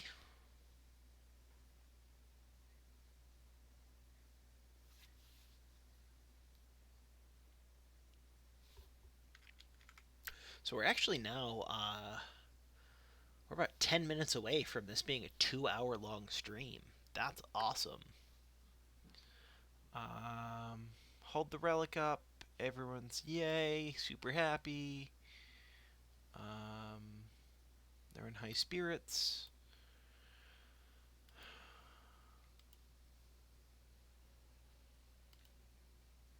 390 crowns to kill something.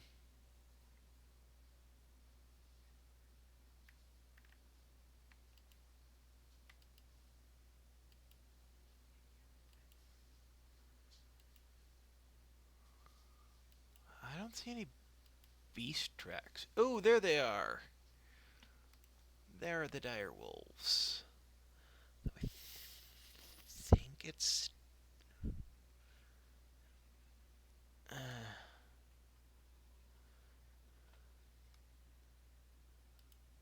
ooh, that's cool. I move you up here to shoot the dire wolf. Pachoo. I'm actually gonna have you go like that. I'm gonna have you end your turn.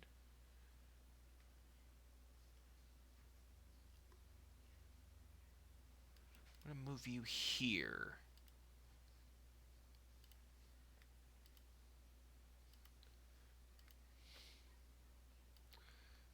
Yeah. So completely defensive posture.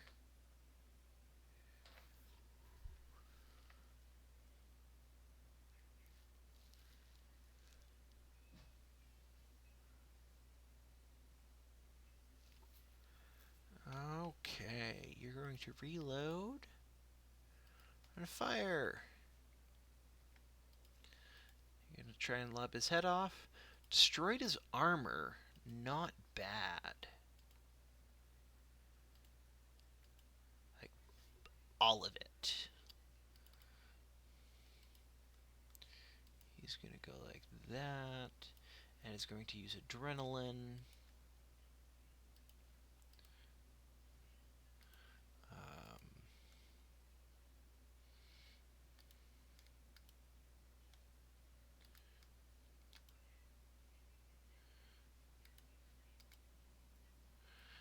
Okay.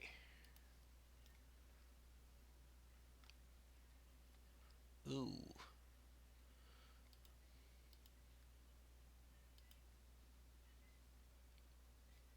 You're going to move down here. Kill that dire wolf.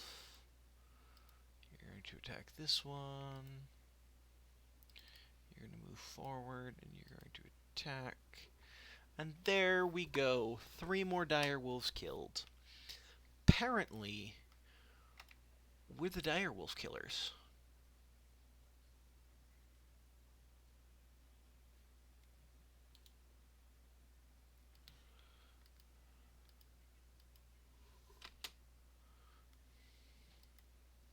Wonderful.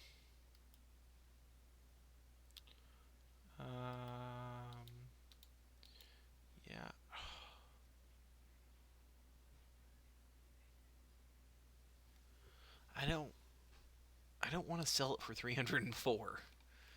That seems too little.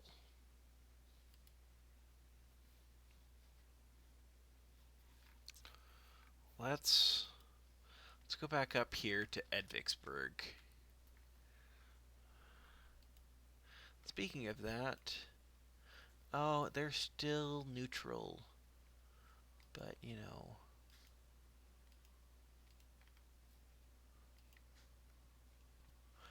two of their towns are friendly towards me.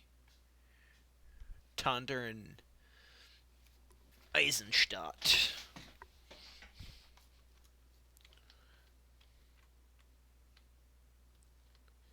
I'll have to go to Visfels and Bergau and make them feel awesome toward me.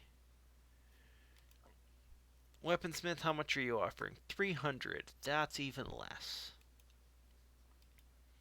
Marketplace? 300. Okay, apparently we're going to keep the Crypt Cleaver for now.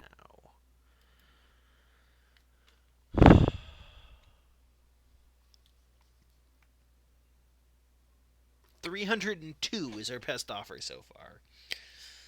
Not super great. They'll offer me more when they like me more, but to like me more, I have to do stuff for them, but to do stuff for them, I've got to get the nobles to like me enough.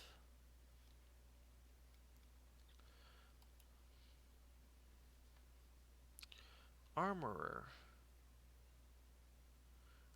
Ooh. Maybe.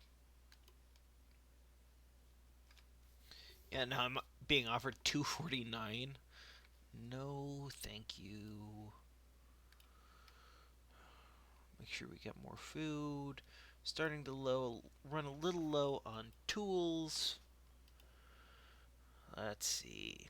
You step into Dirk of Wissenfeld's room to find the man staring at a map of the hinterlands. He shakes his head. See this spot here? That's Heimwart Castle ruins. Wissenfels used to worship a relic by the name of the Seal of the Sun, but the town folks are saying it's gone missing, and, well, for whatever reason, they think it's there. I have no men to hire and see, for the roads are dangerous, and I can't afford to pay for failure. But you, Sellsword, seem up to the task. Would you go there and find this Seal of the Sun for us? 690 crowns, I guess.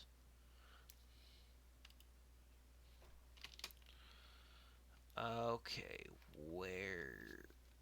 Oh, it's all the way up here. Okay. He wasn't kidding when he said it was up in the hinterlands. Okay, then. Well, we're going up here to the Old Lock Hills. Past the Old Lock Hills. To the edge of the map. I'm all the way scrolled up now. This is the edge.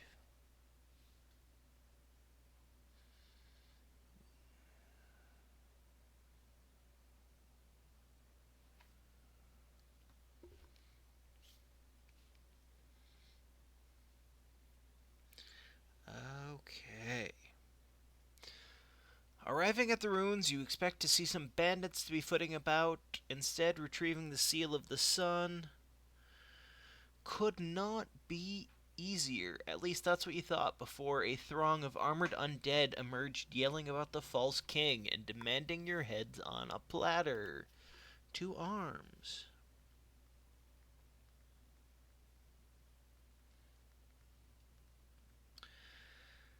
Okay. So, some ancient auxiliaries. Apparently, we're fighting in the snow in daylight. That's gonna be fun. Okay. They're a little out of range. So let's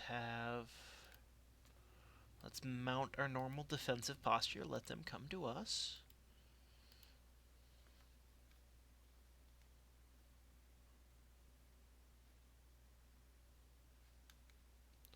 Probably going to attack him with the crossbow, because he's the one without a shield.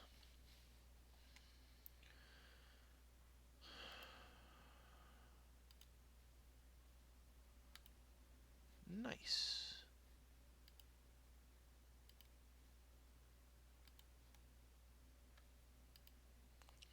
Not doing much damage, but...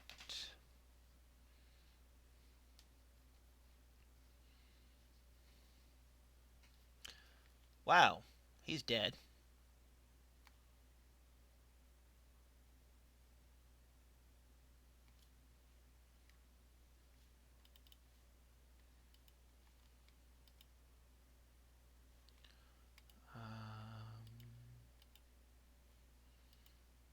Okay.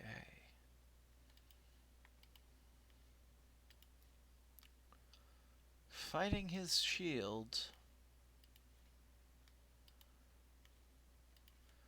49% chance to hit.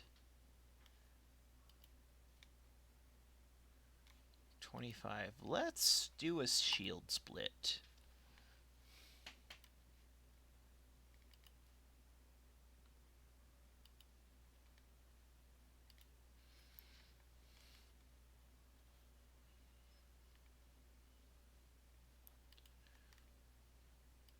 Now 60%. That's a bit of an improvement.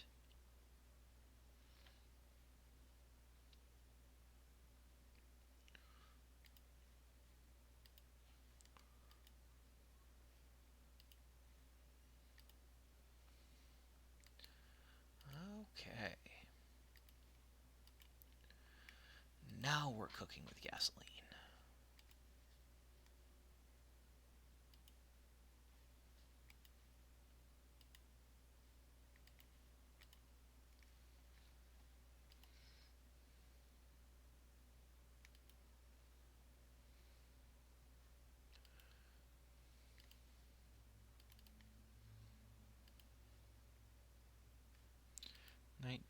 %. Let's do a shield split.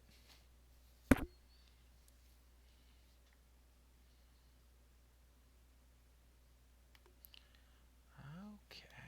Move you over here.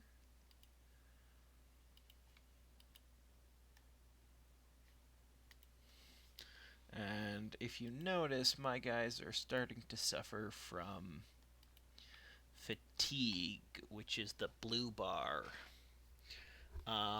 You lose 15 fatigue at the start of every turn, but everything you do costs fatigue. Okay, and loot. We got a silver bowl. Ancient spear. We'll see if it's any good. And we got a bunch of metal helmets.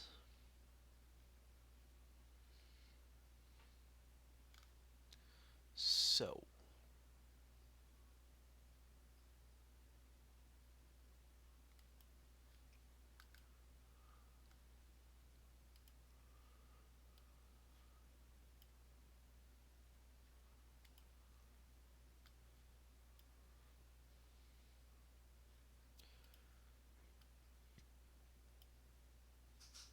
metal helmets are good. And that means we can give you a full leather cap instead of your straw hat. Your malicious beard is 25 to 30, 25 armor, 100. This is very slightly better. The shield is the same, right? No, it's actually worse. The shield is worse, so we're not going to let him have it. But a lot of people have leveling up to do, which is wonderful.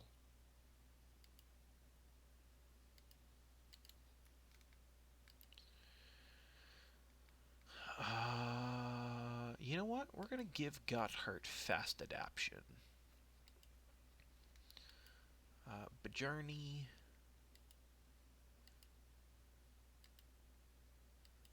Yeah, we'll give him that.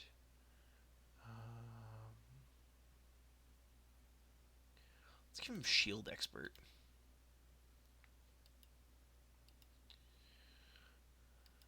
Raymond the Blade. Let's get you better at health, some fatigue. We'll also give you Shield Expert. Shield Expert's really good.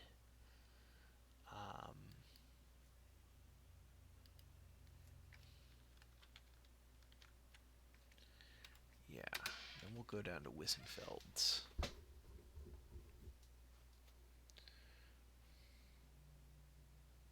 So we've passed the 2 hour mark, which puts this at 4/3 the length of my longest stream so far. Haven't really had anyone watching, but I'm having fun with my game and talking to you guys. Although, again, there really isn't anyone to talk back. But, still having fun. And that's what matters.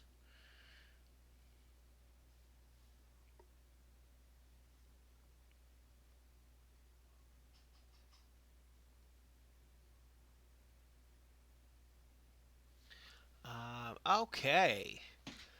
He's mucking about in a pig pen.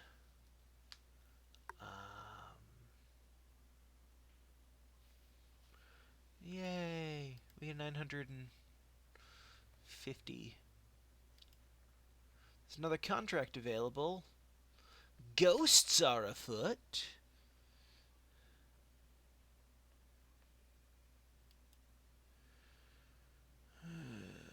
We need to be paid more. Secure Greybeard's Crypt. Okay. So.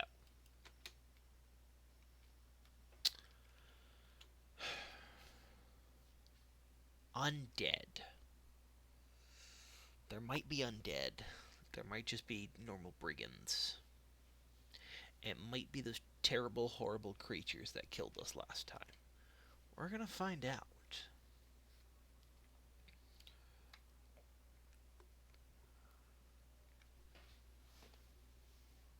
By the way, for anyone who's going to be making it this far into watching on a future date, I should be back to regularly scheduled videos not this coming weekend, but the one after. Getting the stitches taken out of my finger tomorrow. So I should be back to full typing sometime this weekend, we hope. Grave robbers. Just normal grave robbers.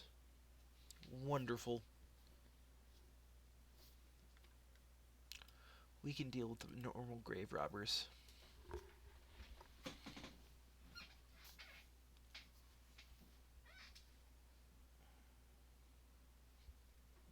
Especially because we're starting to get armed and armored now.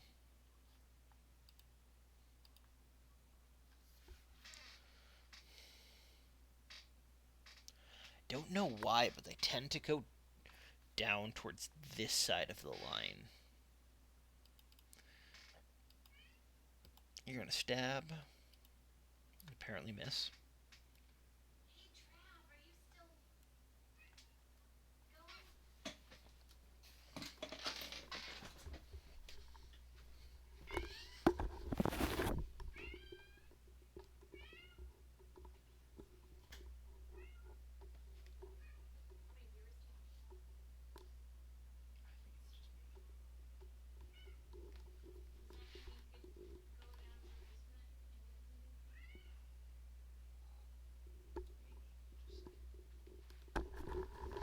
Okay, I will be back in a minute.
Sorry about that. That was a lot of dead time.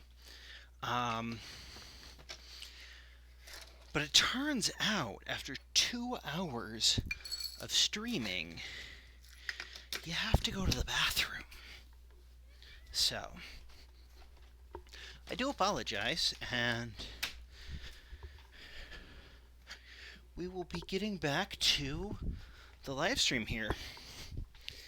And the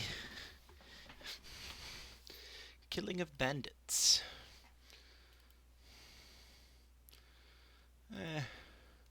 Let's split a shield.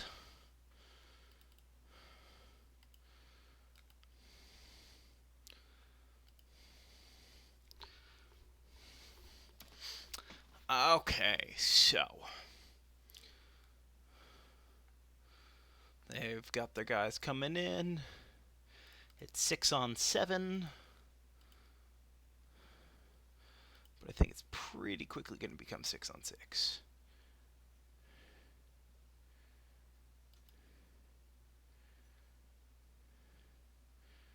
Hit him pretty well. Let's see if we can do that again. Nope, we'll hit the guy we're aiming at this time.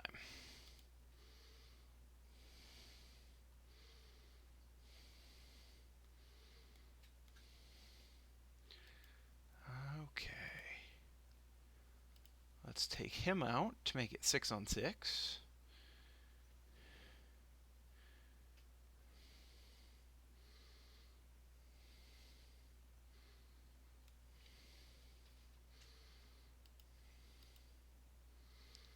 And now it's 5-on-6. Move him here. Because the axeman should move up. No, he moved over. And he did a shield splitting. And you're going to move down. Okay.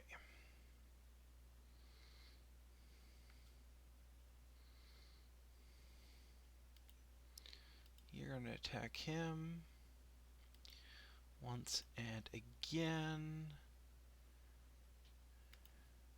Let's split your shield.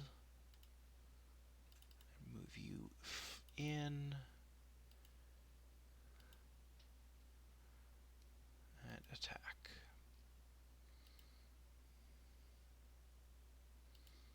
Shoot up here. Kill a guy we're not aiming at.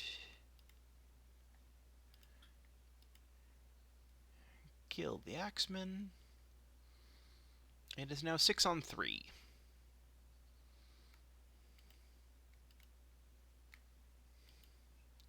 And this is why I'm happy to attack axemen.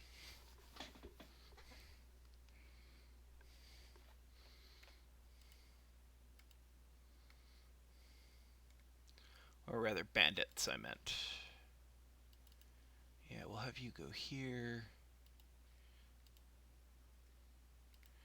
Have you attacking him.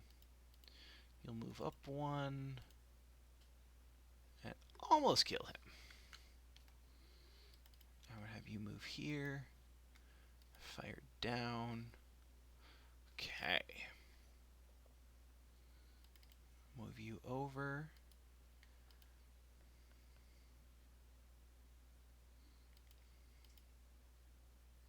And we win. With 2 light injuries that will heal by tomorrow. Nice.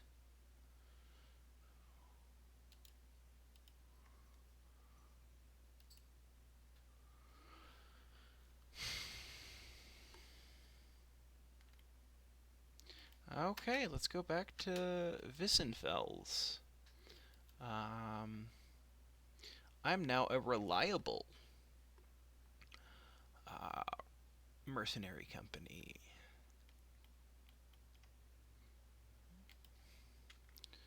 Wissenfels is still neutral to me, but that's because I haven't come back with the good news.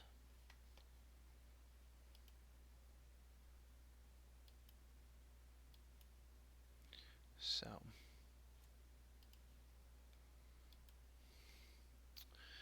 okay, just a second.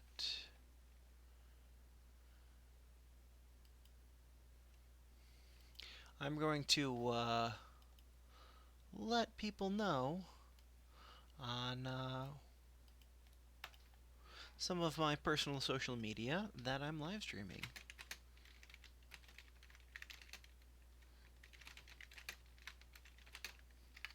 So bear with me for a second while I do that.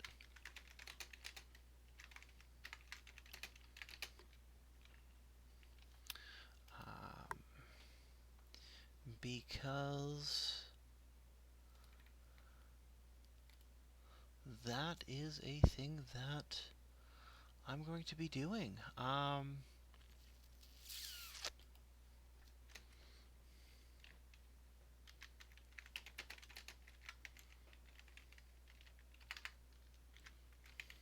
Let's see if we can get a few more people to join us here. That would be wonderful in my mind. Okay, I got 300 crowns. Wissenfels no longer has terrified villagers.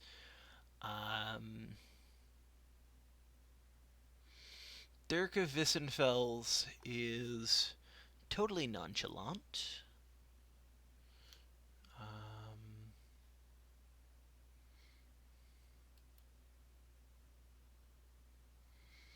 I'm going to leave.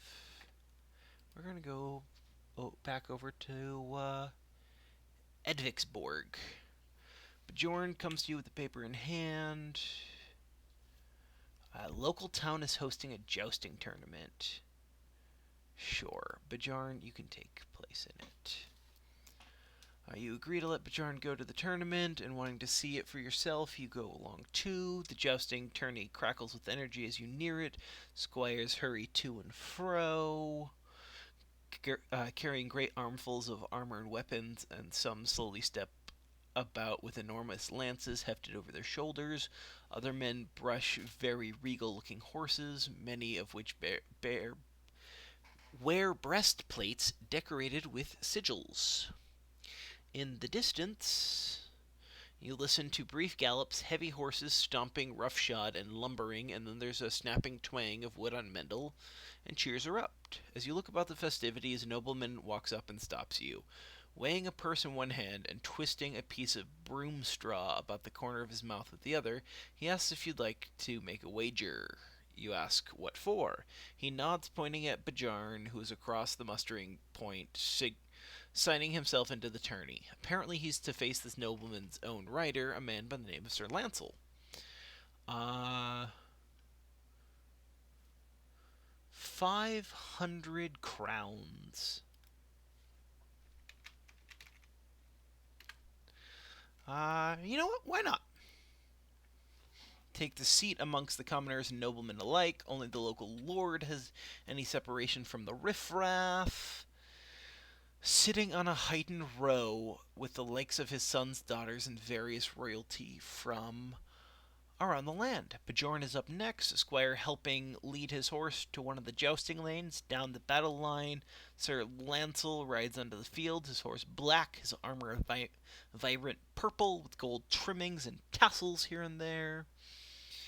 Both he and Bjorn take up their lances and slap down the faceplates of the helmet. A barker shouts their names from the royal box, and then a clergyman says a few words about how this was ordained by the gods. And were anyone here to die today, they'd sit amongst the greatest of men in the next realm and be remembered with them in this one. All that said, the two jousters lower their lance and charge before either the barker or the priest can even take a seat. Exciting. Having never been to such an event, you can't help but hold your breath as the two riders barrel down the lanes toward each other. The horses are majestic, their legs in rhythm, their hooves tearing up great clods of earth. Their armors glinting sundots across the crowds as they run, altogether leaving in their wake streams of giddy observers and shouting kids and drunks spilling their raised mugs and young princesses gripping their dresses and wantingly brave princes clapping their hands and not knowing how it even came to be. You yourself are standing and shouting.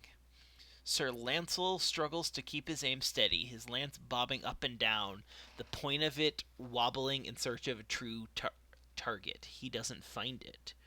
Ooh. Bajarn's lance shatters on his opponent's chest, a proverbial explosion of sawdust and splinters, through which rides a horse with no rider, the jouster having been driven back over his cantle and clear of his saddle altogether, coming face down on the battleground with nary a move or breath. A roar bursts from the crowd, an uncorked tempest which you are quick to join, drowning your ears in a blistering cacophony, swept up in a time and place you'll never forget. While still celebrating, the nobleman you made a wager with comes over and places a purse in your hand. You wish to say a few words, but before you can, he angrily turns and walks off. You win 500 crowns, and Bajarn gets euphoric. Huzzah! Let's see. He is euphoric, which means he has a 75% chance of starting the battle at confident morale. Because he won a jousting tournament, he won a battle, and he got some lovin'. That was a while ago. Okay, it was a couple of days, but Gotthard here is content with, won a battle, has enjoyed a visit, won a battle, enjoyed a visit, won a battle. Nels the Calm. Let's level you up, Nels.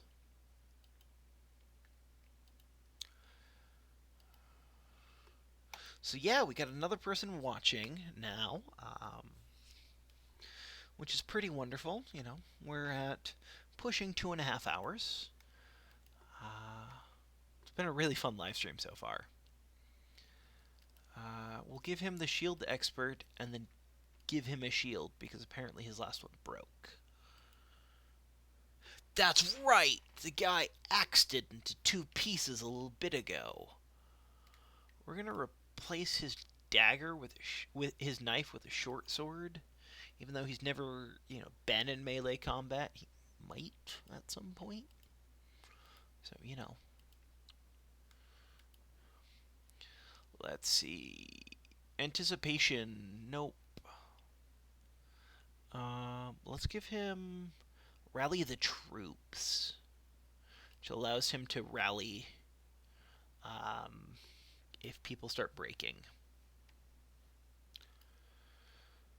Okay. We're going to Edviksburg.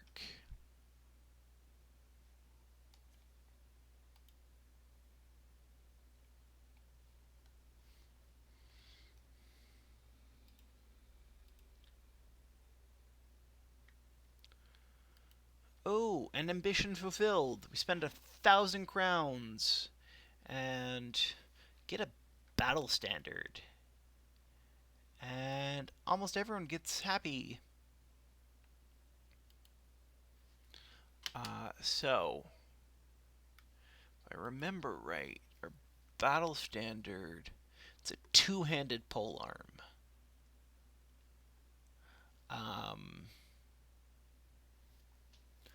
We're going to get someone good at polearms to sit in the second line and wield that soon.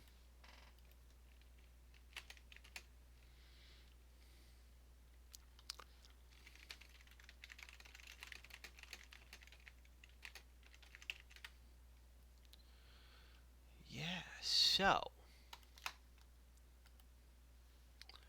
I forgot that could just happen.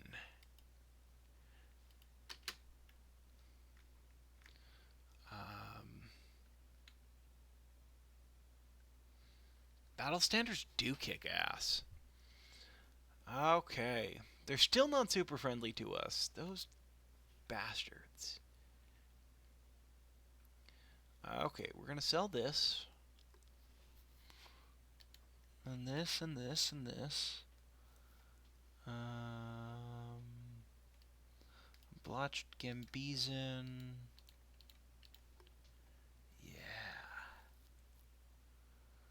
So we're now almost back up to 2,000. I guess I'm going to sell the Crypt Cleaver. Don't really have a use for it. It's not that good. Just when it comes down to it. And that's sort of annoying. Okay, so let's see what weapons we can upgrade.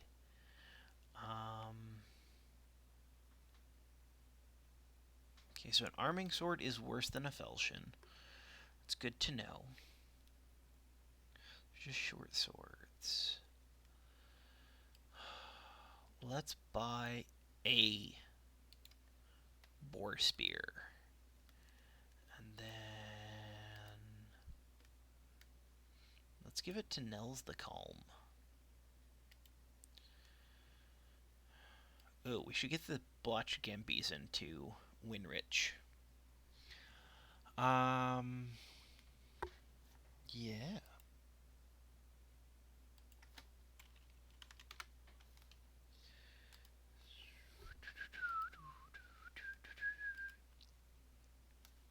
We've got another militia spear to sell.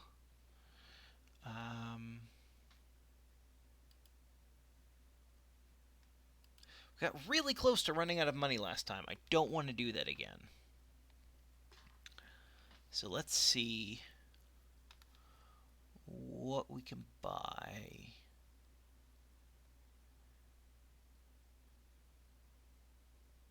Oh, we can buy another kite shield. And let's buy one more leather Lemiar armor. So we'll give those to Ragnar.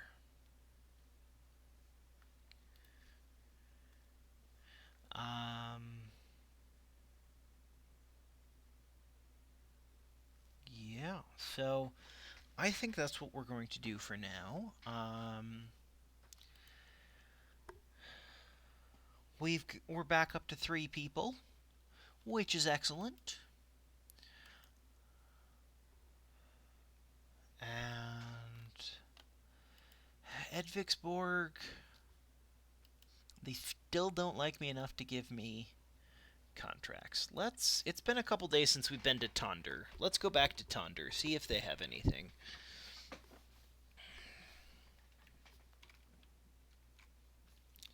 How much money? 88 crowns per day. So we've got 3 more days before we have to make more money.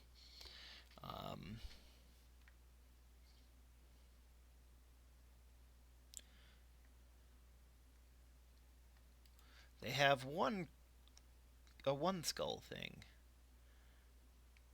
Another rare coin collection. Let's get paid more. 380.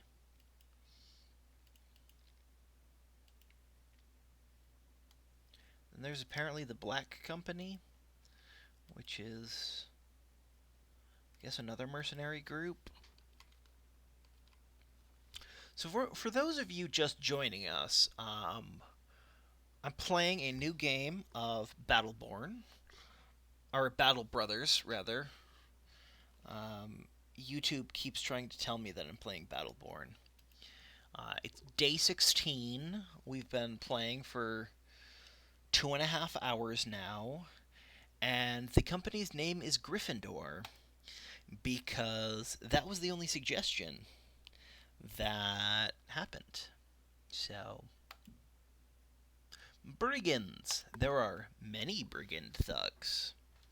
If I remember right, it's at 7. Ooh, in the winter.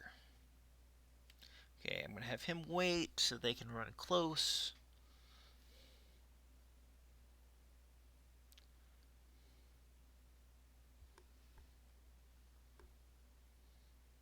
Okay, and then do spear wall and shield wall. Let's see if they get close enough.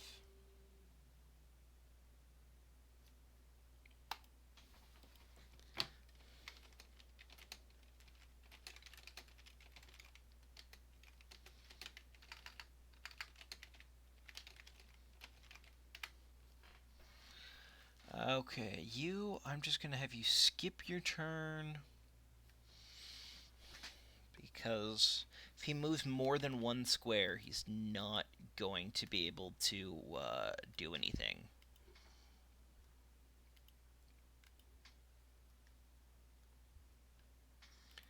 And let's shoot you. Nice. Let's do that a second time. He's got an injured shoulder and pierced arm muscles. That's great. I'm going to have you wait.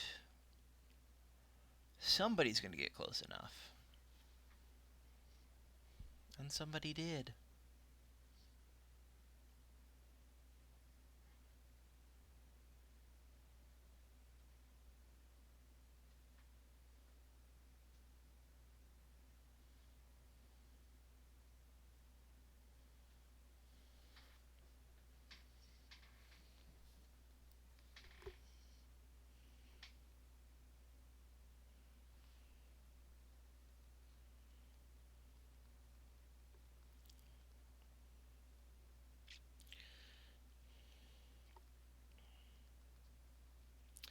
Okay, so I'm going to have you move forward here and attack that brigand. I think we've talked last time, or maybe it was the time before, about calling them thugs. Because thugs imply they're members of the Thuggee cult from India. And I'm pretty sure they're not actually part of the Thuggee cult. So, you know. Ouch!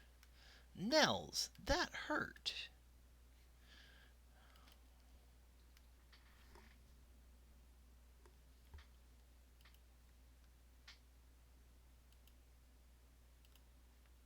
There we go. Oh, and this guy decides he's going to run up to fill the void. That's awesome.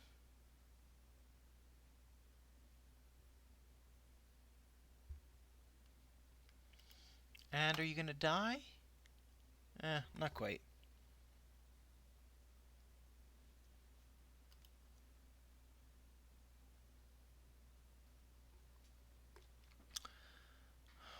Nels over here is getting his ass kicked again. Remember when that happened earlier? I really thought he was going to die that time. Let's have you go down here to attack that guy. And cut his arm sinew. Wonderful.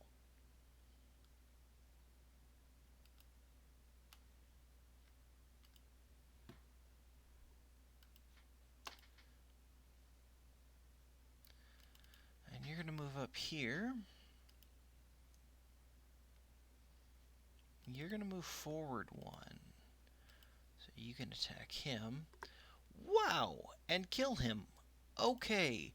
I was not expecting that. I'm glad. Of course. And now 2 of their 3 guys are fleeing. And it looks like Nels has gotten saved yet again.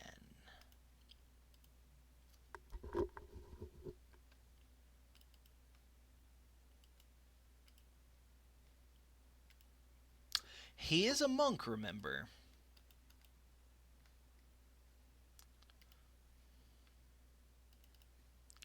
The old gods apparently are watching out for him.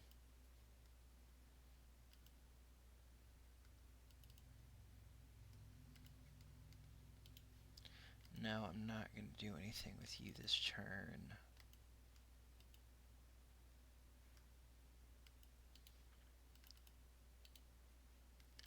You're going to run up here. Nels, I'm going to keep you back. It's Niels. That is how you spell his name.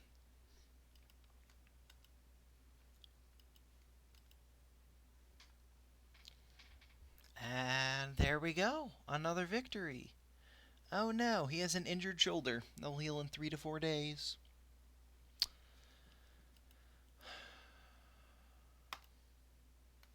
Well, I have an injured finger. So, actually, canonically in this game, you have an old arrow wound in your side.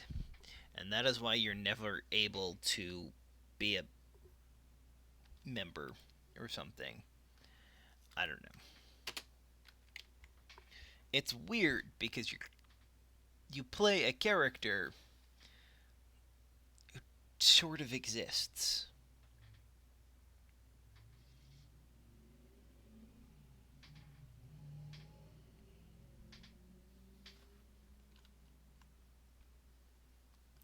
And 380 crowns.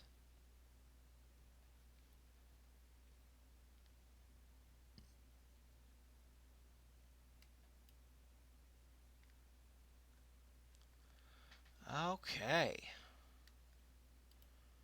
We need some more tools and some more medicine. And we have stuff to sell.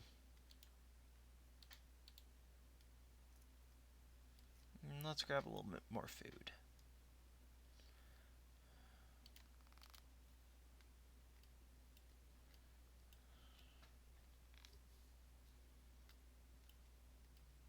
Ouch, that took out. We're now worse off than we were. Though we have more food and more tools and more medicine.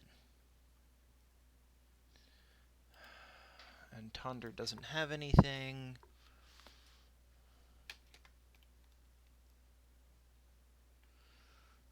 Let's go back to Lauenbruck.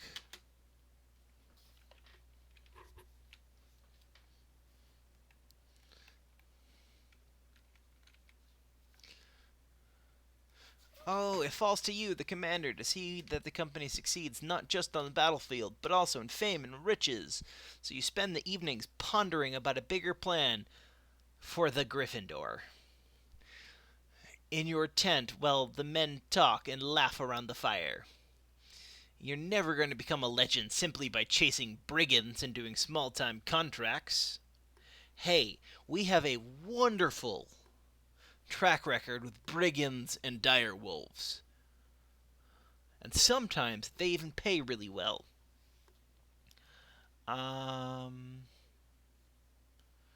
Let's see. Let's get the company's strength back to 12. That will be my next goal.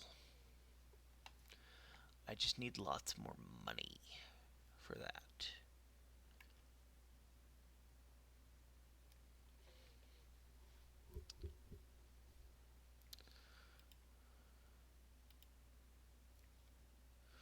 Ooh, a 3-skull contract.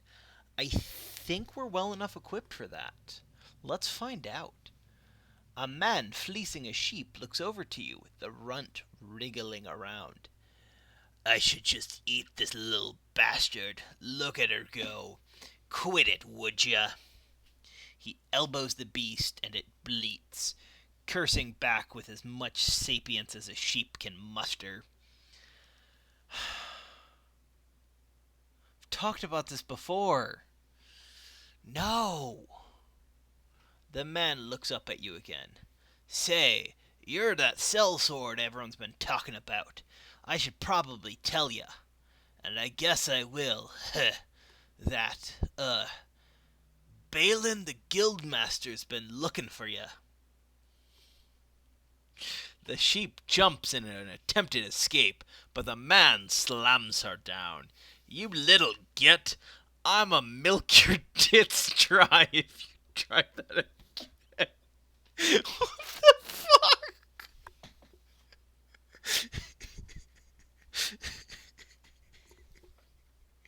I swear the writing in this has to be satire. It absolutely has to be satire.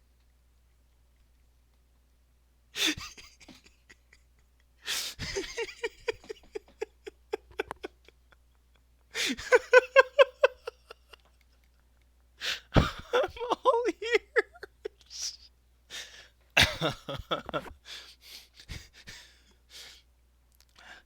Balin the Guildmaster turns to you as you look for somewhere to sit. Hoy, mercenary! How long has it been since you've selked your sword with the blood of evil, cruel men? Less than a day. He drops the sarcasm, and you figure you'll be standing now. We here at Lowenbrook are having a bit of a tiff with some local brigands. Local to us, that is, with their little rat's hole not far from here. Yup, that's what local implies. Obviously, I think the answer to this issue is to hire some finely armed men, such as your little company of good fellas. So, does that pique your interest, mercenary? Or do I need to find sturdier men for this task?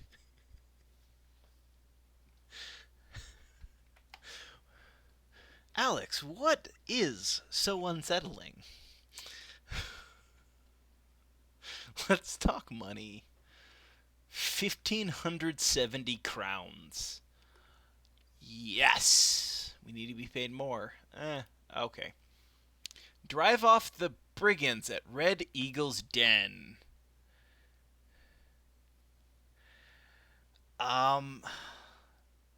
So, if you watched my last live stream, Red Eagle's Den was the beginning of the death spiral. So let's do it. Let's live through this alternate history. Hey, in this one, Caspar is a farmer from Lowenbrook that I didn't hire. So, and yes, Doodlemency, the guy was negging me. But he pays well, which is weird.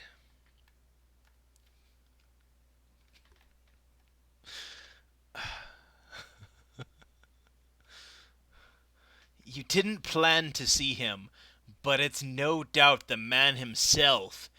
Balin the Red is at the brigands' encampment.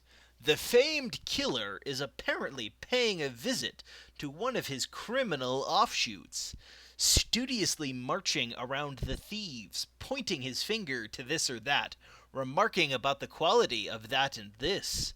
A few bodyguards follow him everywhere. You estimate between him and the rest of the bodyguard, there's about 10 men mucking about. Really? You were all serious until you used mucking.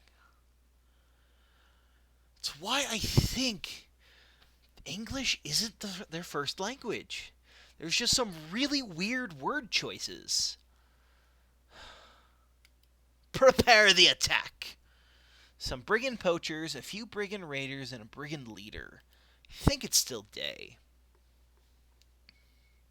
Surrounding the opponent from multiple sides makes it easier to score a hit.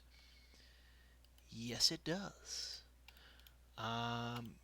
You're going to move over here, and you're going to wait till they get closer. And then you're going to shoot them.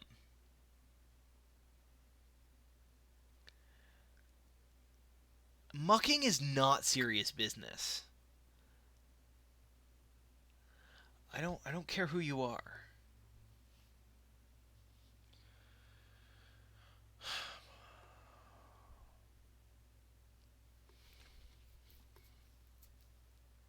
So here's the thing.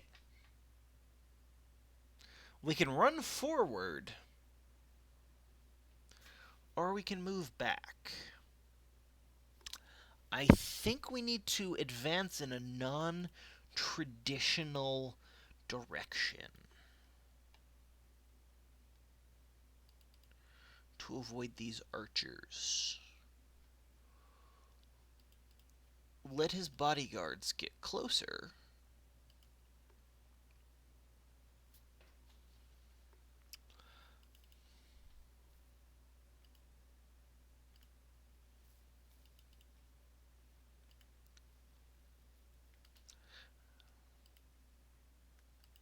can shoot that guy. Injured his shoulder. That's always nice.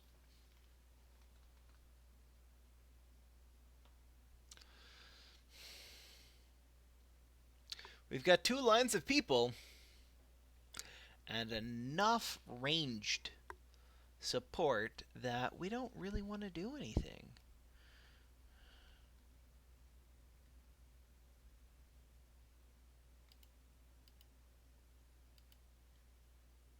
There. They have 1 less archer.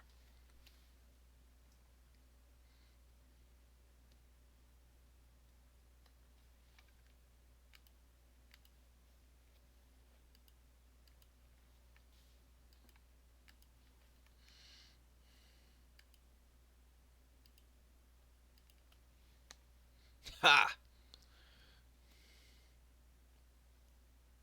See what happens when nobody advances.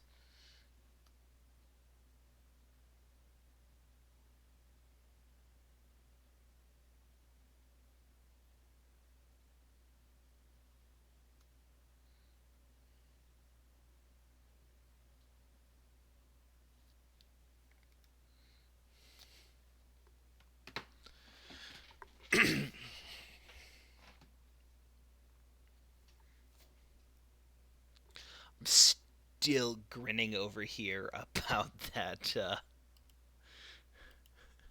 milking the tits dry comment. That was ridiculous.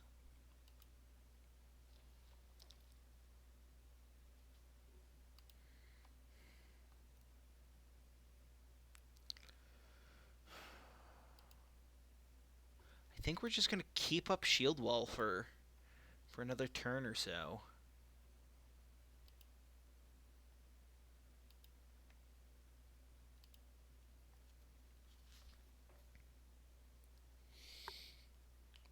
I don't think any of us are ever going to unhear that. It was hilarious. Why would you say that to anything?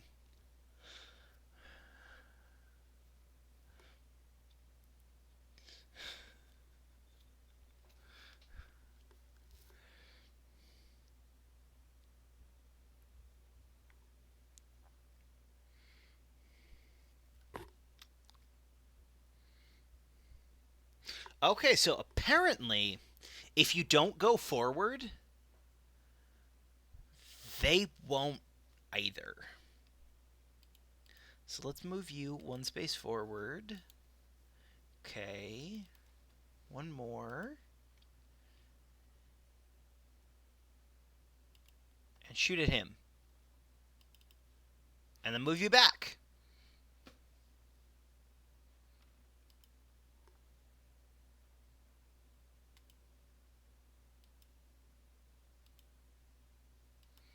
Just kind of sit and wait and see if they do anything different this turn because I shot one of them.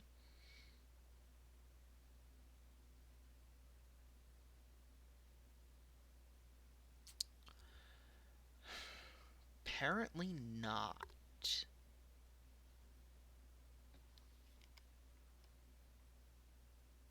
Oh, these 2 are putting up a shield wall.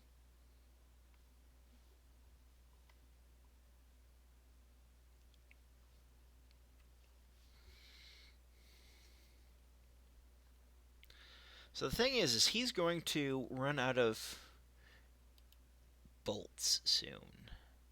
He has 7. So, move forward.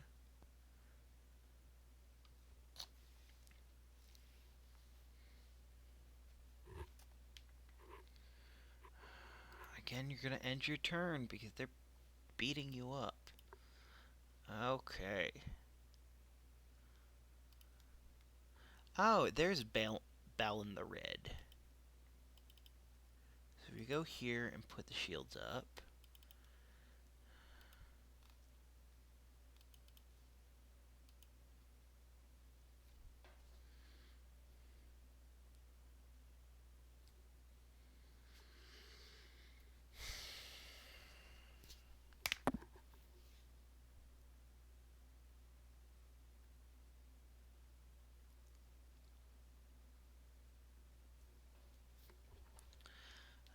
Okay.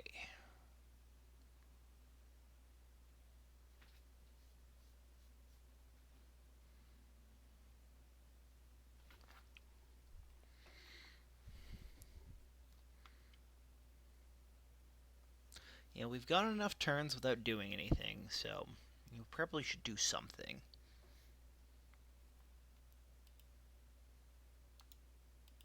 You're going to move forward one more. And fire at their archers.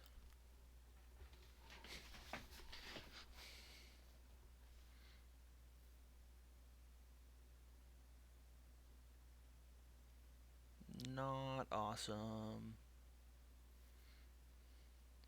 Please don't kill him.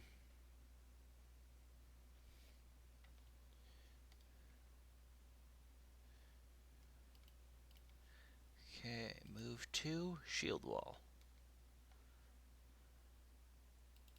Have you move here. Move 2. Move 2, shield wall.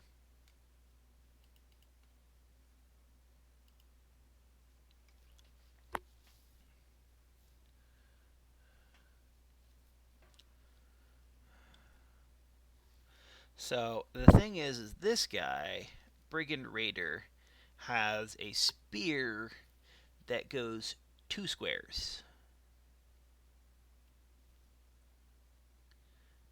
So I'm actually surprised he's not doing anything.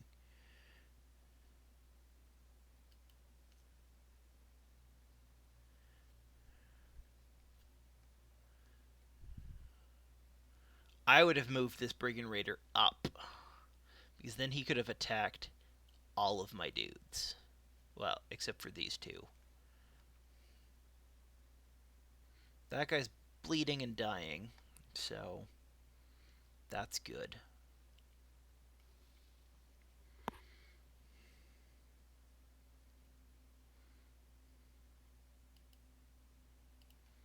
Okay, he's going to move here and attack. You're going to move here. Go after that guy.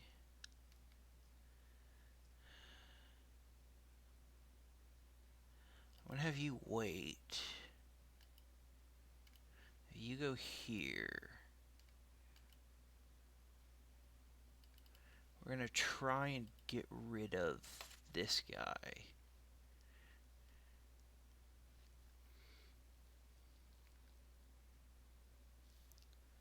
We're actually going to have him come around back.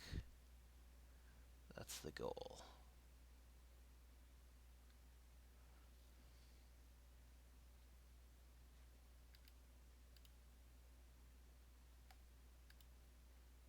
Alright, you know what? Have him go like that.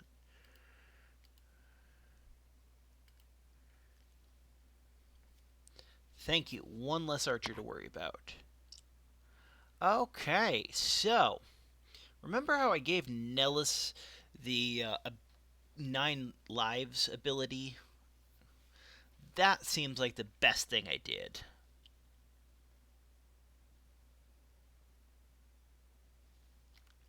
Because that attack would have killed him. Except then that one did. Okay, it looks like our monk is dead.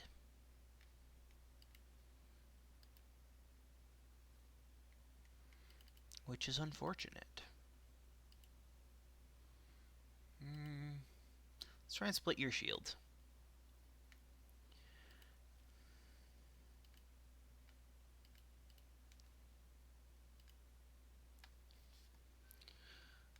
Okay.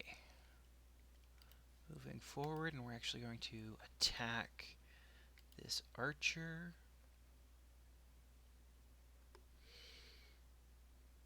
Holy shit.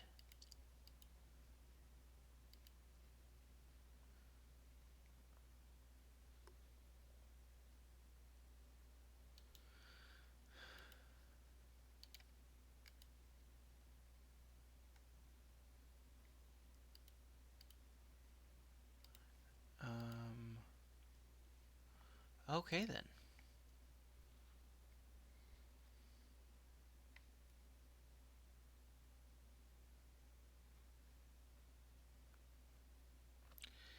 Yeah. This battle just got real.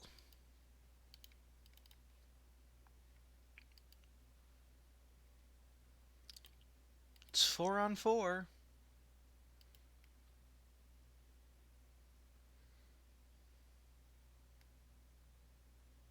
Of course he has throwing axes. Why wouldn't he have throwing axes?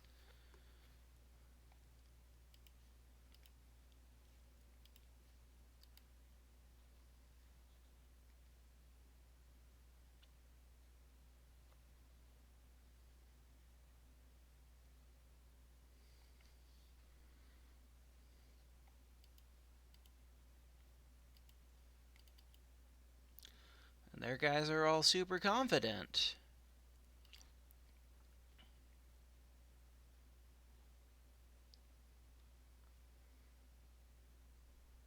Apparently they are. Um,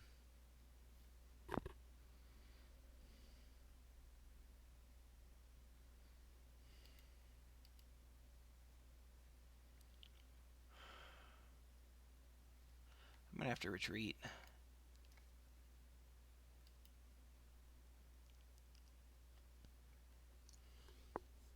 Winrich got hurt and Nels are dead. But Raymond the Blade, Bajarn, and Ragnar all survive. Fractured elbow, pierced cheek, pierced lung, and cut arm sinew. Cool.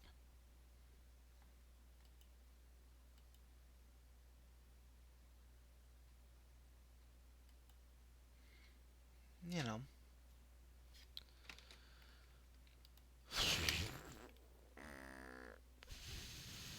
Note for the future.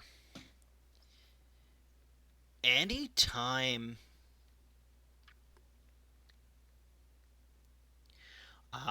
there's a place called the Red Eagle's Den, don't go.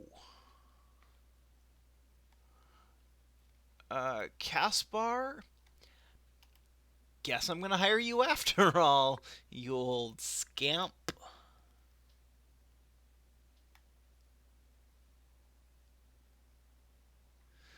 The game is really specific about the brutalization.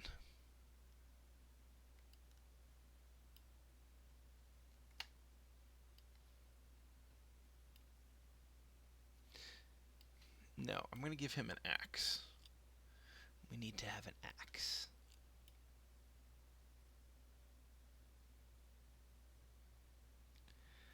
Um, shit. I don't.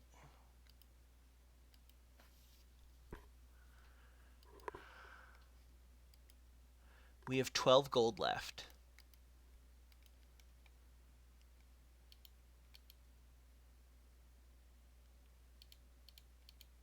Like, I'm not really sure how to continue.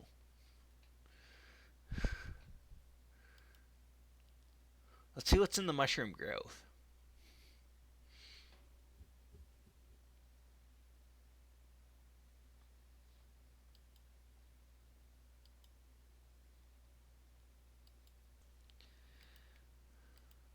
We're being attacked in the mushroom grove by someone that we can't make out. Okay. Dire wolves. We're being attacked by dire wolves. Luckily, it looks like there's only 3 of them.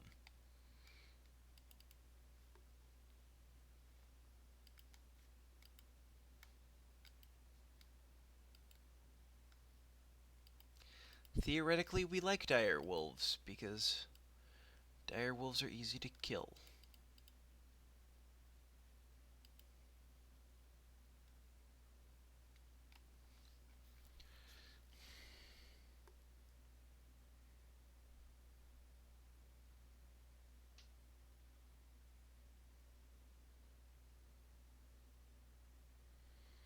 I think we're gonna lose again.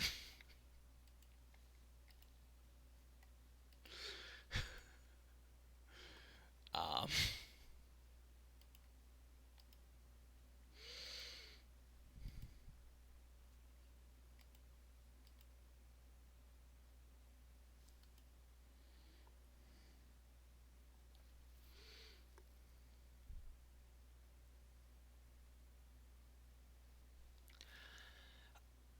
I think it's Mushroom Grove, as in you should take a truffle pig through there, not as like myconids.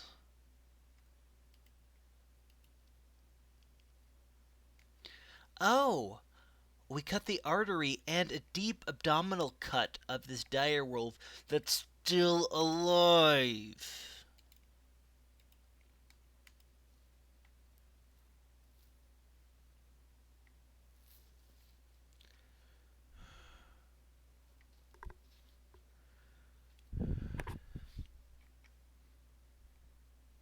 Woohoo! Go, Bajarn, go! You can do it!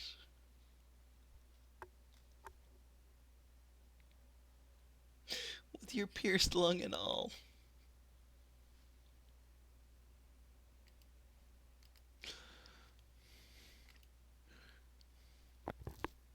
Go, buddy, go. Don't let them hit you. Woo!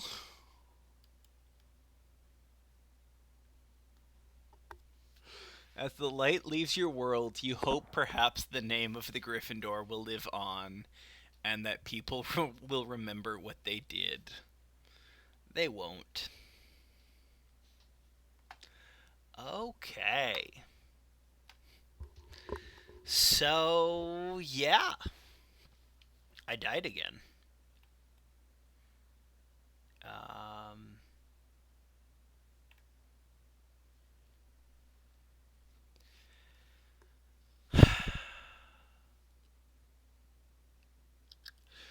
so there are four people in chat. Do you want to start me? You want to see me start a new Battle Brothers campaign? Should we switch to a different game, or should we just call it a night? I'm up to anything. Well, let's hear. Let's hear from the audience.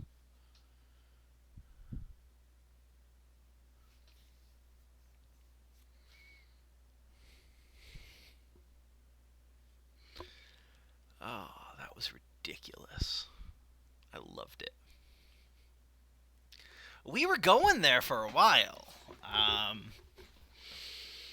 Got a really fun 3 hours that I think you guys should go back and watch sometime. It was quite a thing.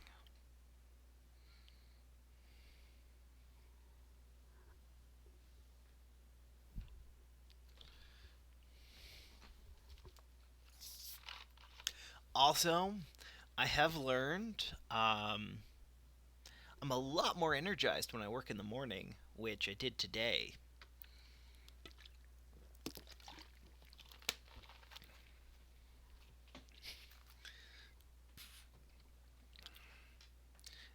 Okay, so I've heard back from two of the people.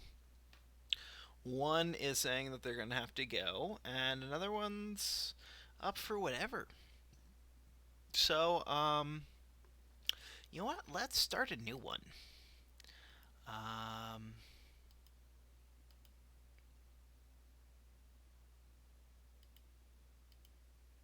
because you know what? Why not? Let's use the Teutonic Order flag, and we'll go. Just call it the Teutonic Order. Let's not be coy about it. Um, but let's be less evil, pagan killing, murdering than the actual Teutonic Order. Um, and let's avoid symbols that will, a couple hundred years later be used to promote incorrect ideas about racial supremacy and such. So, let's call ourselves the Teutonic Order and then be as un-Teutonic as we can. That's our goal.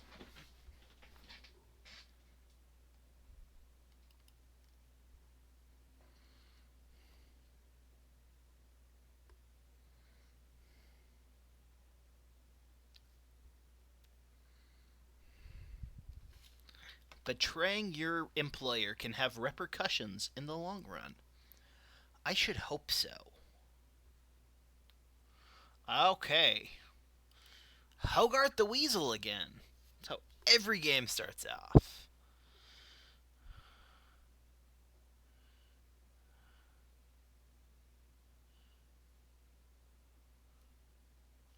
That dude's got sweet mutton chops. That's what made it so sad, knowing that he was gonna die. Yeah, let's go after that guy. Nice.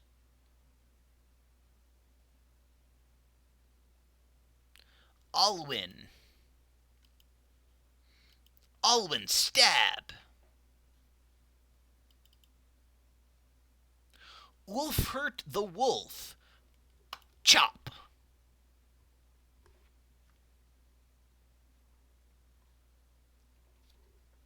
So, as always, at the end of this live stream, whenever it's going to be, this is going up on my channel, and I'm just thinking about how long this is going to take to render.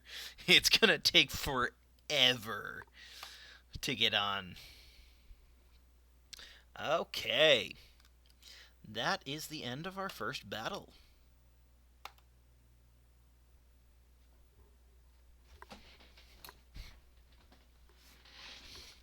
You're alive! You won! Adrenaline fades, and in its wake you can't help but sink back to the ground. Gritting your teeth, you snap the arrow's shaft. Your chest heaves. Pain for breath. Everything blurs.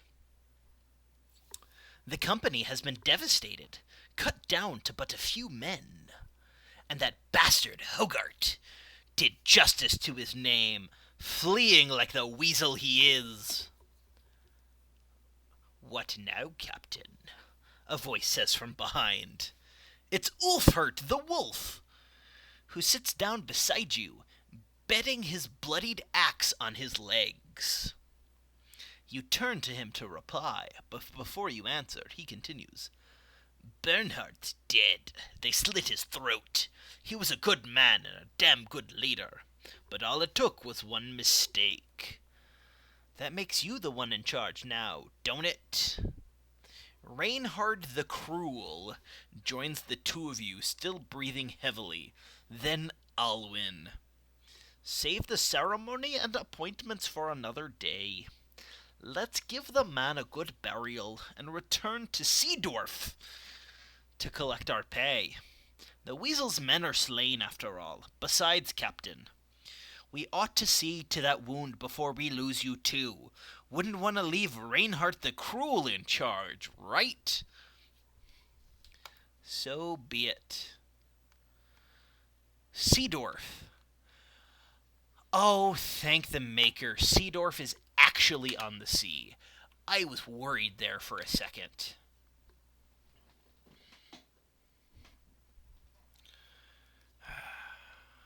We get paid.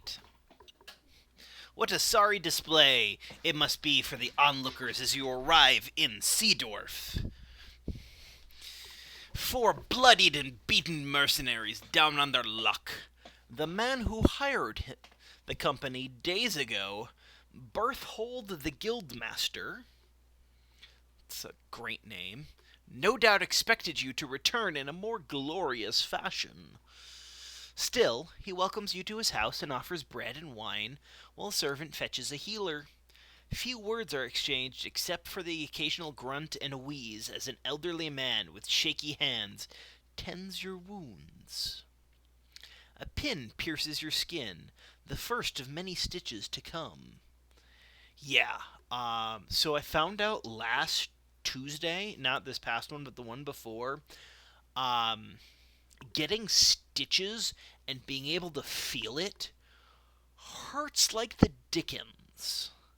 I wouldn't describe it as a pin pierces your skin so much as a fishing hook is rammed in.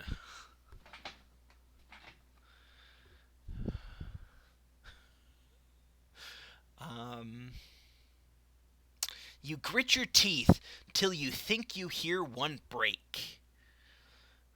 Berthold the Guildmaster sits beside you and asks if you took care of Hogarth. You shake your head. We killed his men, but the weasel eluded our blades in the end. The healer waves around a glowing fire poke, suggesting he wants to push it into your wound after he's already stitched you up. This is one dodgy healer. You nod and he does so. For a moment, that's all there is.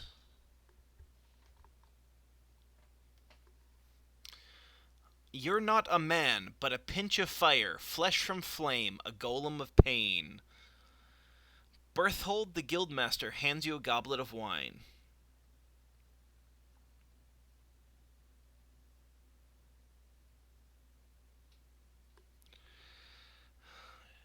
You did well, Sellsword. The brigands have been removed, though it is a shame that Hogarth still lives. Berthold the Guildmaster gasps. Well, naturally, 400 crowns as agreed upon. He gestures toward a servant who rushes to your side with the pay in hand. I wonder, may I make use of your services once more? I'd very much like to end the headache that is Hogarth.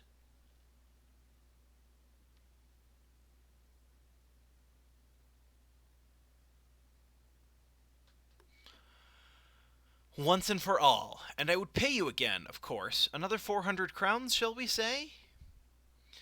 Ulfert the wolf scoffs and turns to drink more wine, but Alwyn stands to speak. Yes, the company is in ruin, but we will rebuild it. We have the technology. Without the Teutonic Order, Ulfart the Wolf would drink the crowns away and end up begging on the streets, and Reinhardt the Cruel, by the gods, we all know he'd go chasing the woman folk till one stove his rotted head in. We need the Teutonic Order. It's all we have. What say you, Captain?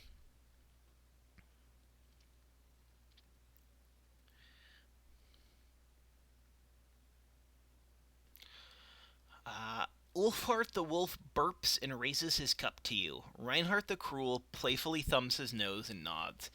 Kill that bastard Hogarth or not, it's up to you, Captain. Yes, we have unfinished business with Hogarth. Berthold the Guildmaster claps his hands in satisfaction. Excellent! My little birds will need some time to find out where Hogarth is hiding his hide now. Hiding his hide. In the meantime, I suggest you see about stocking up on supplies so you'll be good and ready to end this when the time comes. I shall see you in a few days' time at the latest.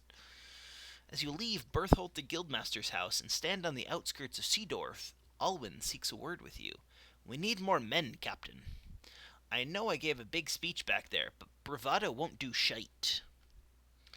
We need more warm bodies in the rank. Figure we find 3 good men, buy them some decent weapons, and dress them in the best armor we can afford. The man pauses to glance around. I bet this Bodunk town's got a desperate peasant or two looking for a new life. Or we could travel to Eisenfest in the north. Them city folk aren't always as hardy as these country bumpkins, but we're more likely to find men with fighting experience stopping to rest there.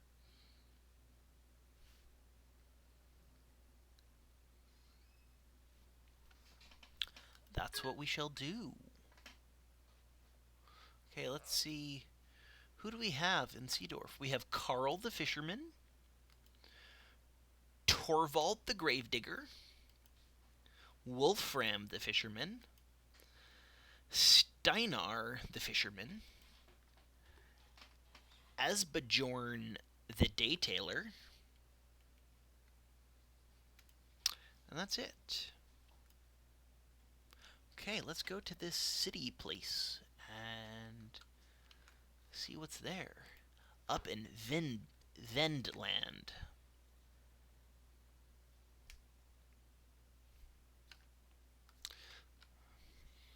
As Eisenfest's skyline appears on the horizon, Reinhardt the Cruel seeks a word with you.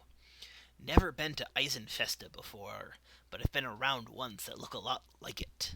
These cities like these are great for selling goods, as all those prissy, pompous pricks. Alliteration, jeez. Love to have their goods delivered. With so many merchants, you can find almost everything you need to. Keep an eye out for bargains, and don't get swindled by them cutthroat merchants. Ulfert the Wolf sees fit to add his own opinion of what you should do. If there's a good tavern, I say we go there first. Nothing helps a man down on his luck more than a good pint. God knows we earned it. Reinhardt the Cruel shakes his head. You say that every time we stop into town. You say that even when you're already drunk. So let's see what's here in this city. There's an armorer, a weaponsmith, a training hall, and a tavern. Let's see who's around to hire. Gottfried the Ratcatcher, Kettlemund the Apprentice, Karsten the Disowned Noble, Leiberecht the Swordmaster, Elfgehir the Militiaman, Olaf the Daytailor, Baldoon the Old Guard, who's a retired soldier, Gunther the Apprentice, Eric the retired soldier, and Caspar the Mason. So I'm going to hire Caspar because no Caspar has ever let me down in this game. We'll get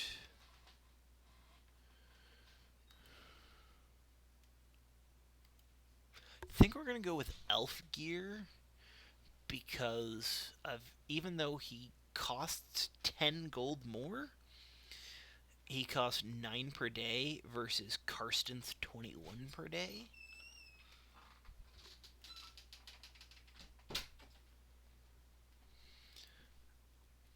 And then we'll finish with Kettlemund.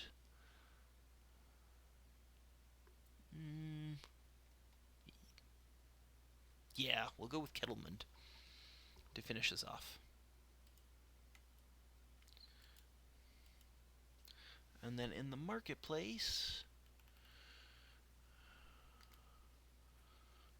let's see what they have. Kettlemund, you get a sword. Or no, not Kettlemund, Caspar. You're going to go back there.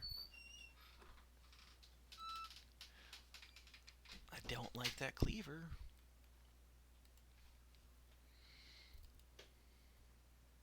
Armor, do you have shields? Yes. We're gonna... How good is a heater?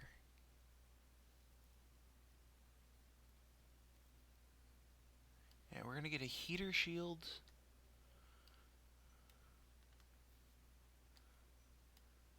A couple regular ones.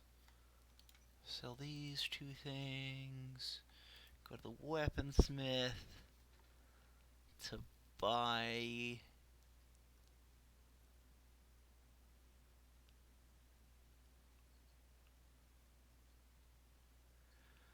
we can't afford anything at the weaponsmith. Excellent.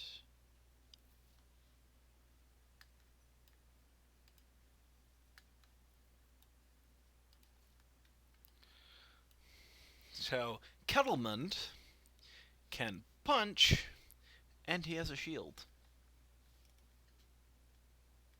Excellent. we still actually have a fair amount of gold. Let's just go back to Seedorf and see what's up. Hopefully, we'll have a cheap weapon that's not terrible. Yay, we'll return with his head. We now know where to find him. Oh, he's down here. Excellent. Yeah, let's buy an axe.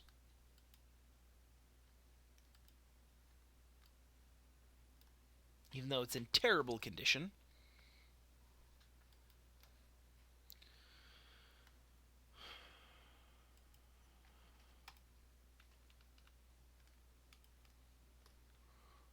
Okay, leave. Ooh, I think we're gonna have to rest for the night because I don't like doing fights in the dark.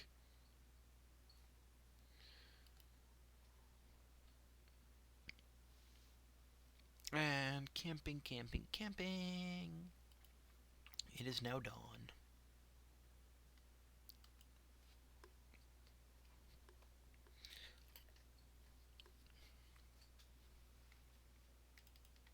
Move up here to get the high ground and shoot at him.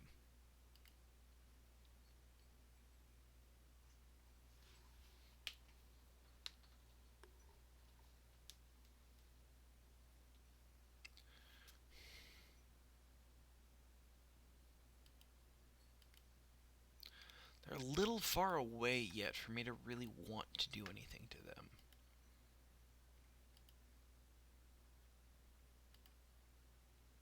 So I'm just going to give them another turn to get closer. Like that.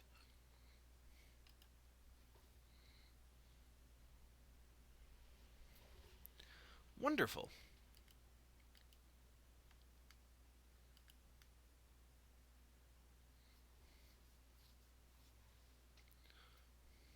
Hogart, you're doing exactly what I wanted you to do.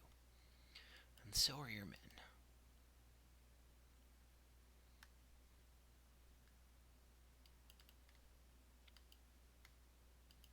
Actually, you know what? We're going to split your shield.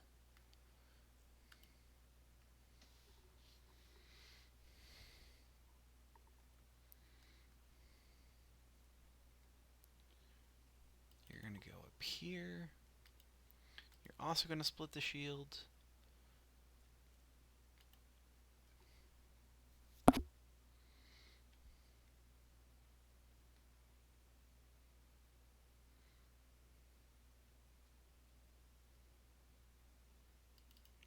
You're going to go around and stab.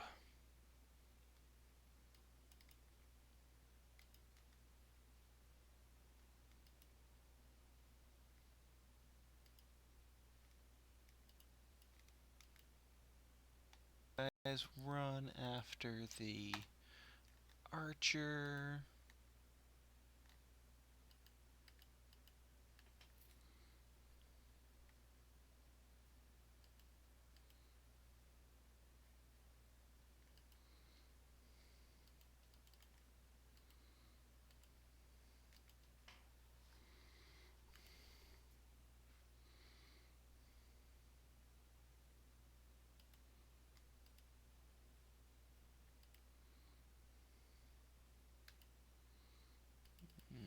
We're going to go here.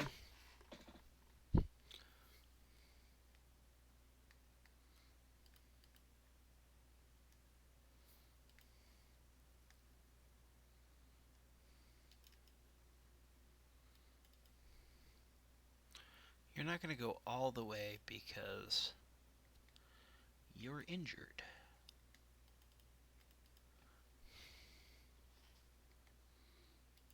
Okay.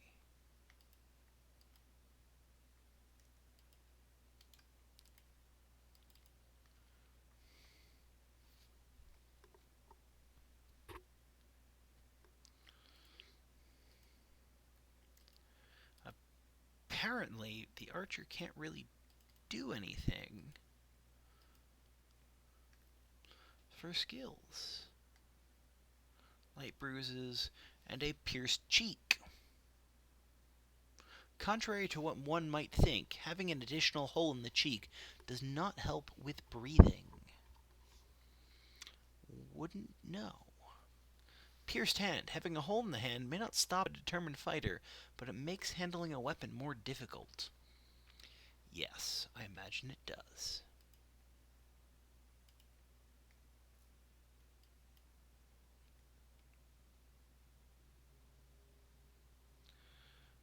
Okay. And allows is if cocky. Okay. Kettlemund is irrational and hesitant. Alwyn's just a companion. He is a companion. He's fat. He's a brute. And has a pierced cheek. So the perk I'm going to give Reinhardt is actually Crippling Strikes.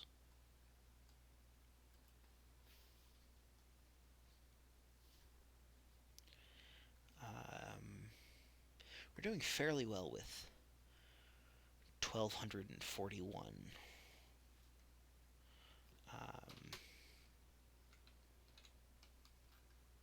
Let's kind of look at the world real quick.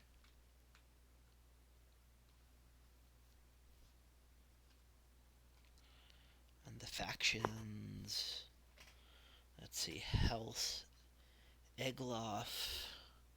Live in seclusion. Blood is plagued with madness and insanity. Gunbald. The Heron seeks high places. Proud and unrelenting family with a long and bloodthirsty history of conquest. And House Porwinger revolves around a religious cult that teaches compassion toward their own, but turn them zealous and unforgiving towards their foes. Okay. None of these sound super awesome. So, we're gonna go over here to Dornfeste to see if they have any quests for us. And we might hire another person there, just to grow. Oh, this is a citadel. Awesome. Just they don't have anything for us. Giselher the Lucky, who's a deserter. Wyrnhard the Fearless. Wenzel the Drunk. A Jinar.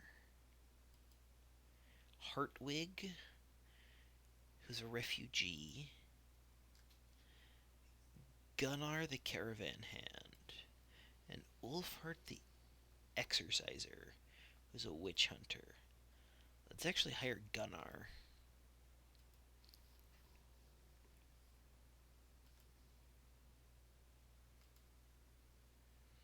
Yeah, he comes pretty well off. Let's see, he's insecure. Okay then. Cool. He's an insecure caravan hand.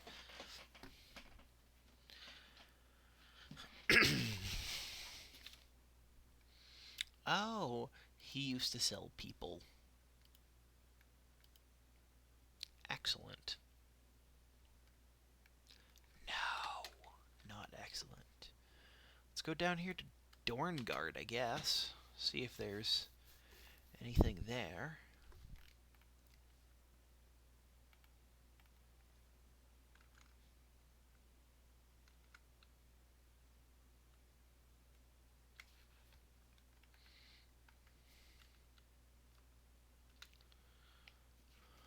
But this looks like it's another wooden keep, which means we can't They have nothing for us yet because we shall bring our company up to a dozen men. That's going to be our first goal.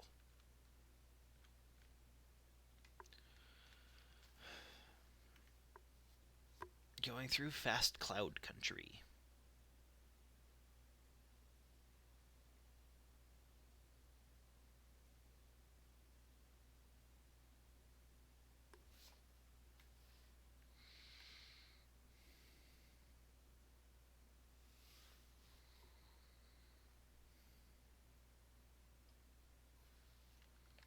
Oh, orcs. Damn.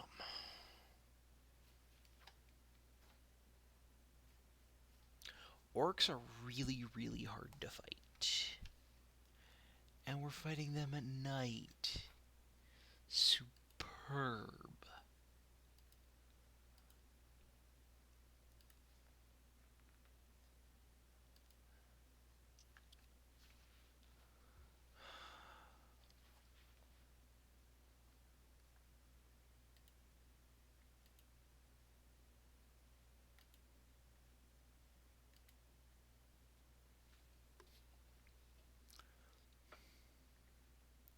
What the hell is he wearing?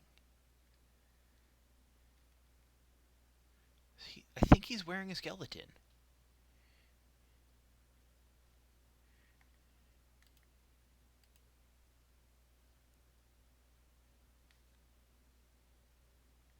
I'm actually going to have you step back a step.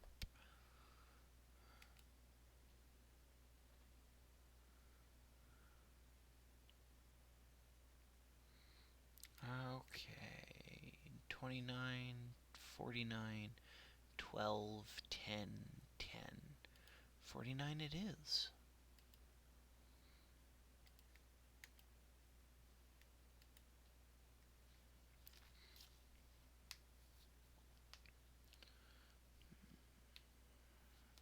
Yeah, they can charge 2 squares.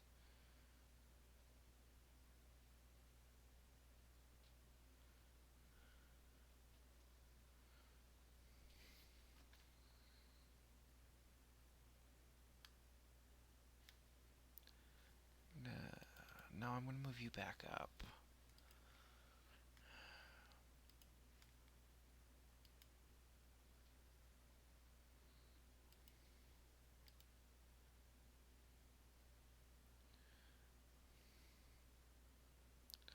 Luckily, my spearman is keeping them from charging.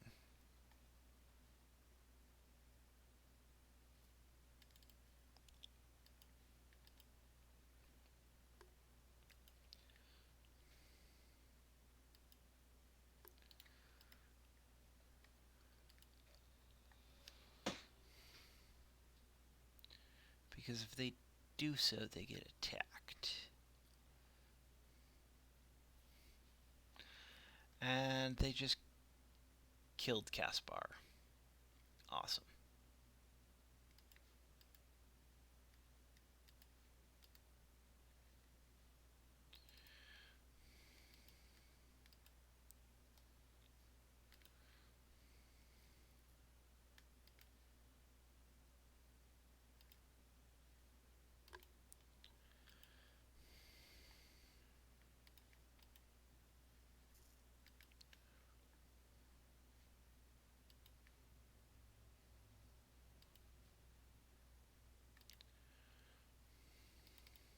So we're not doing excellent. Because orcs are ridiculously hard in this game. And they just killed him. Wonderful. I'm going to run away. Everyone's going to be hurt. And 2 people are going to be dead. And wow! That's a bloody image of Caspar. Damn.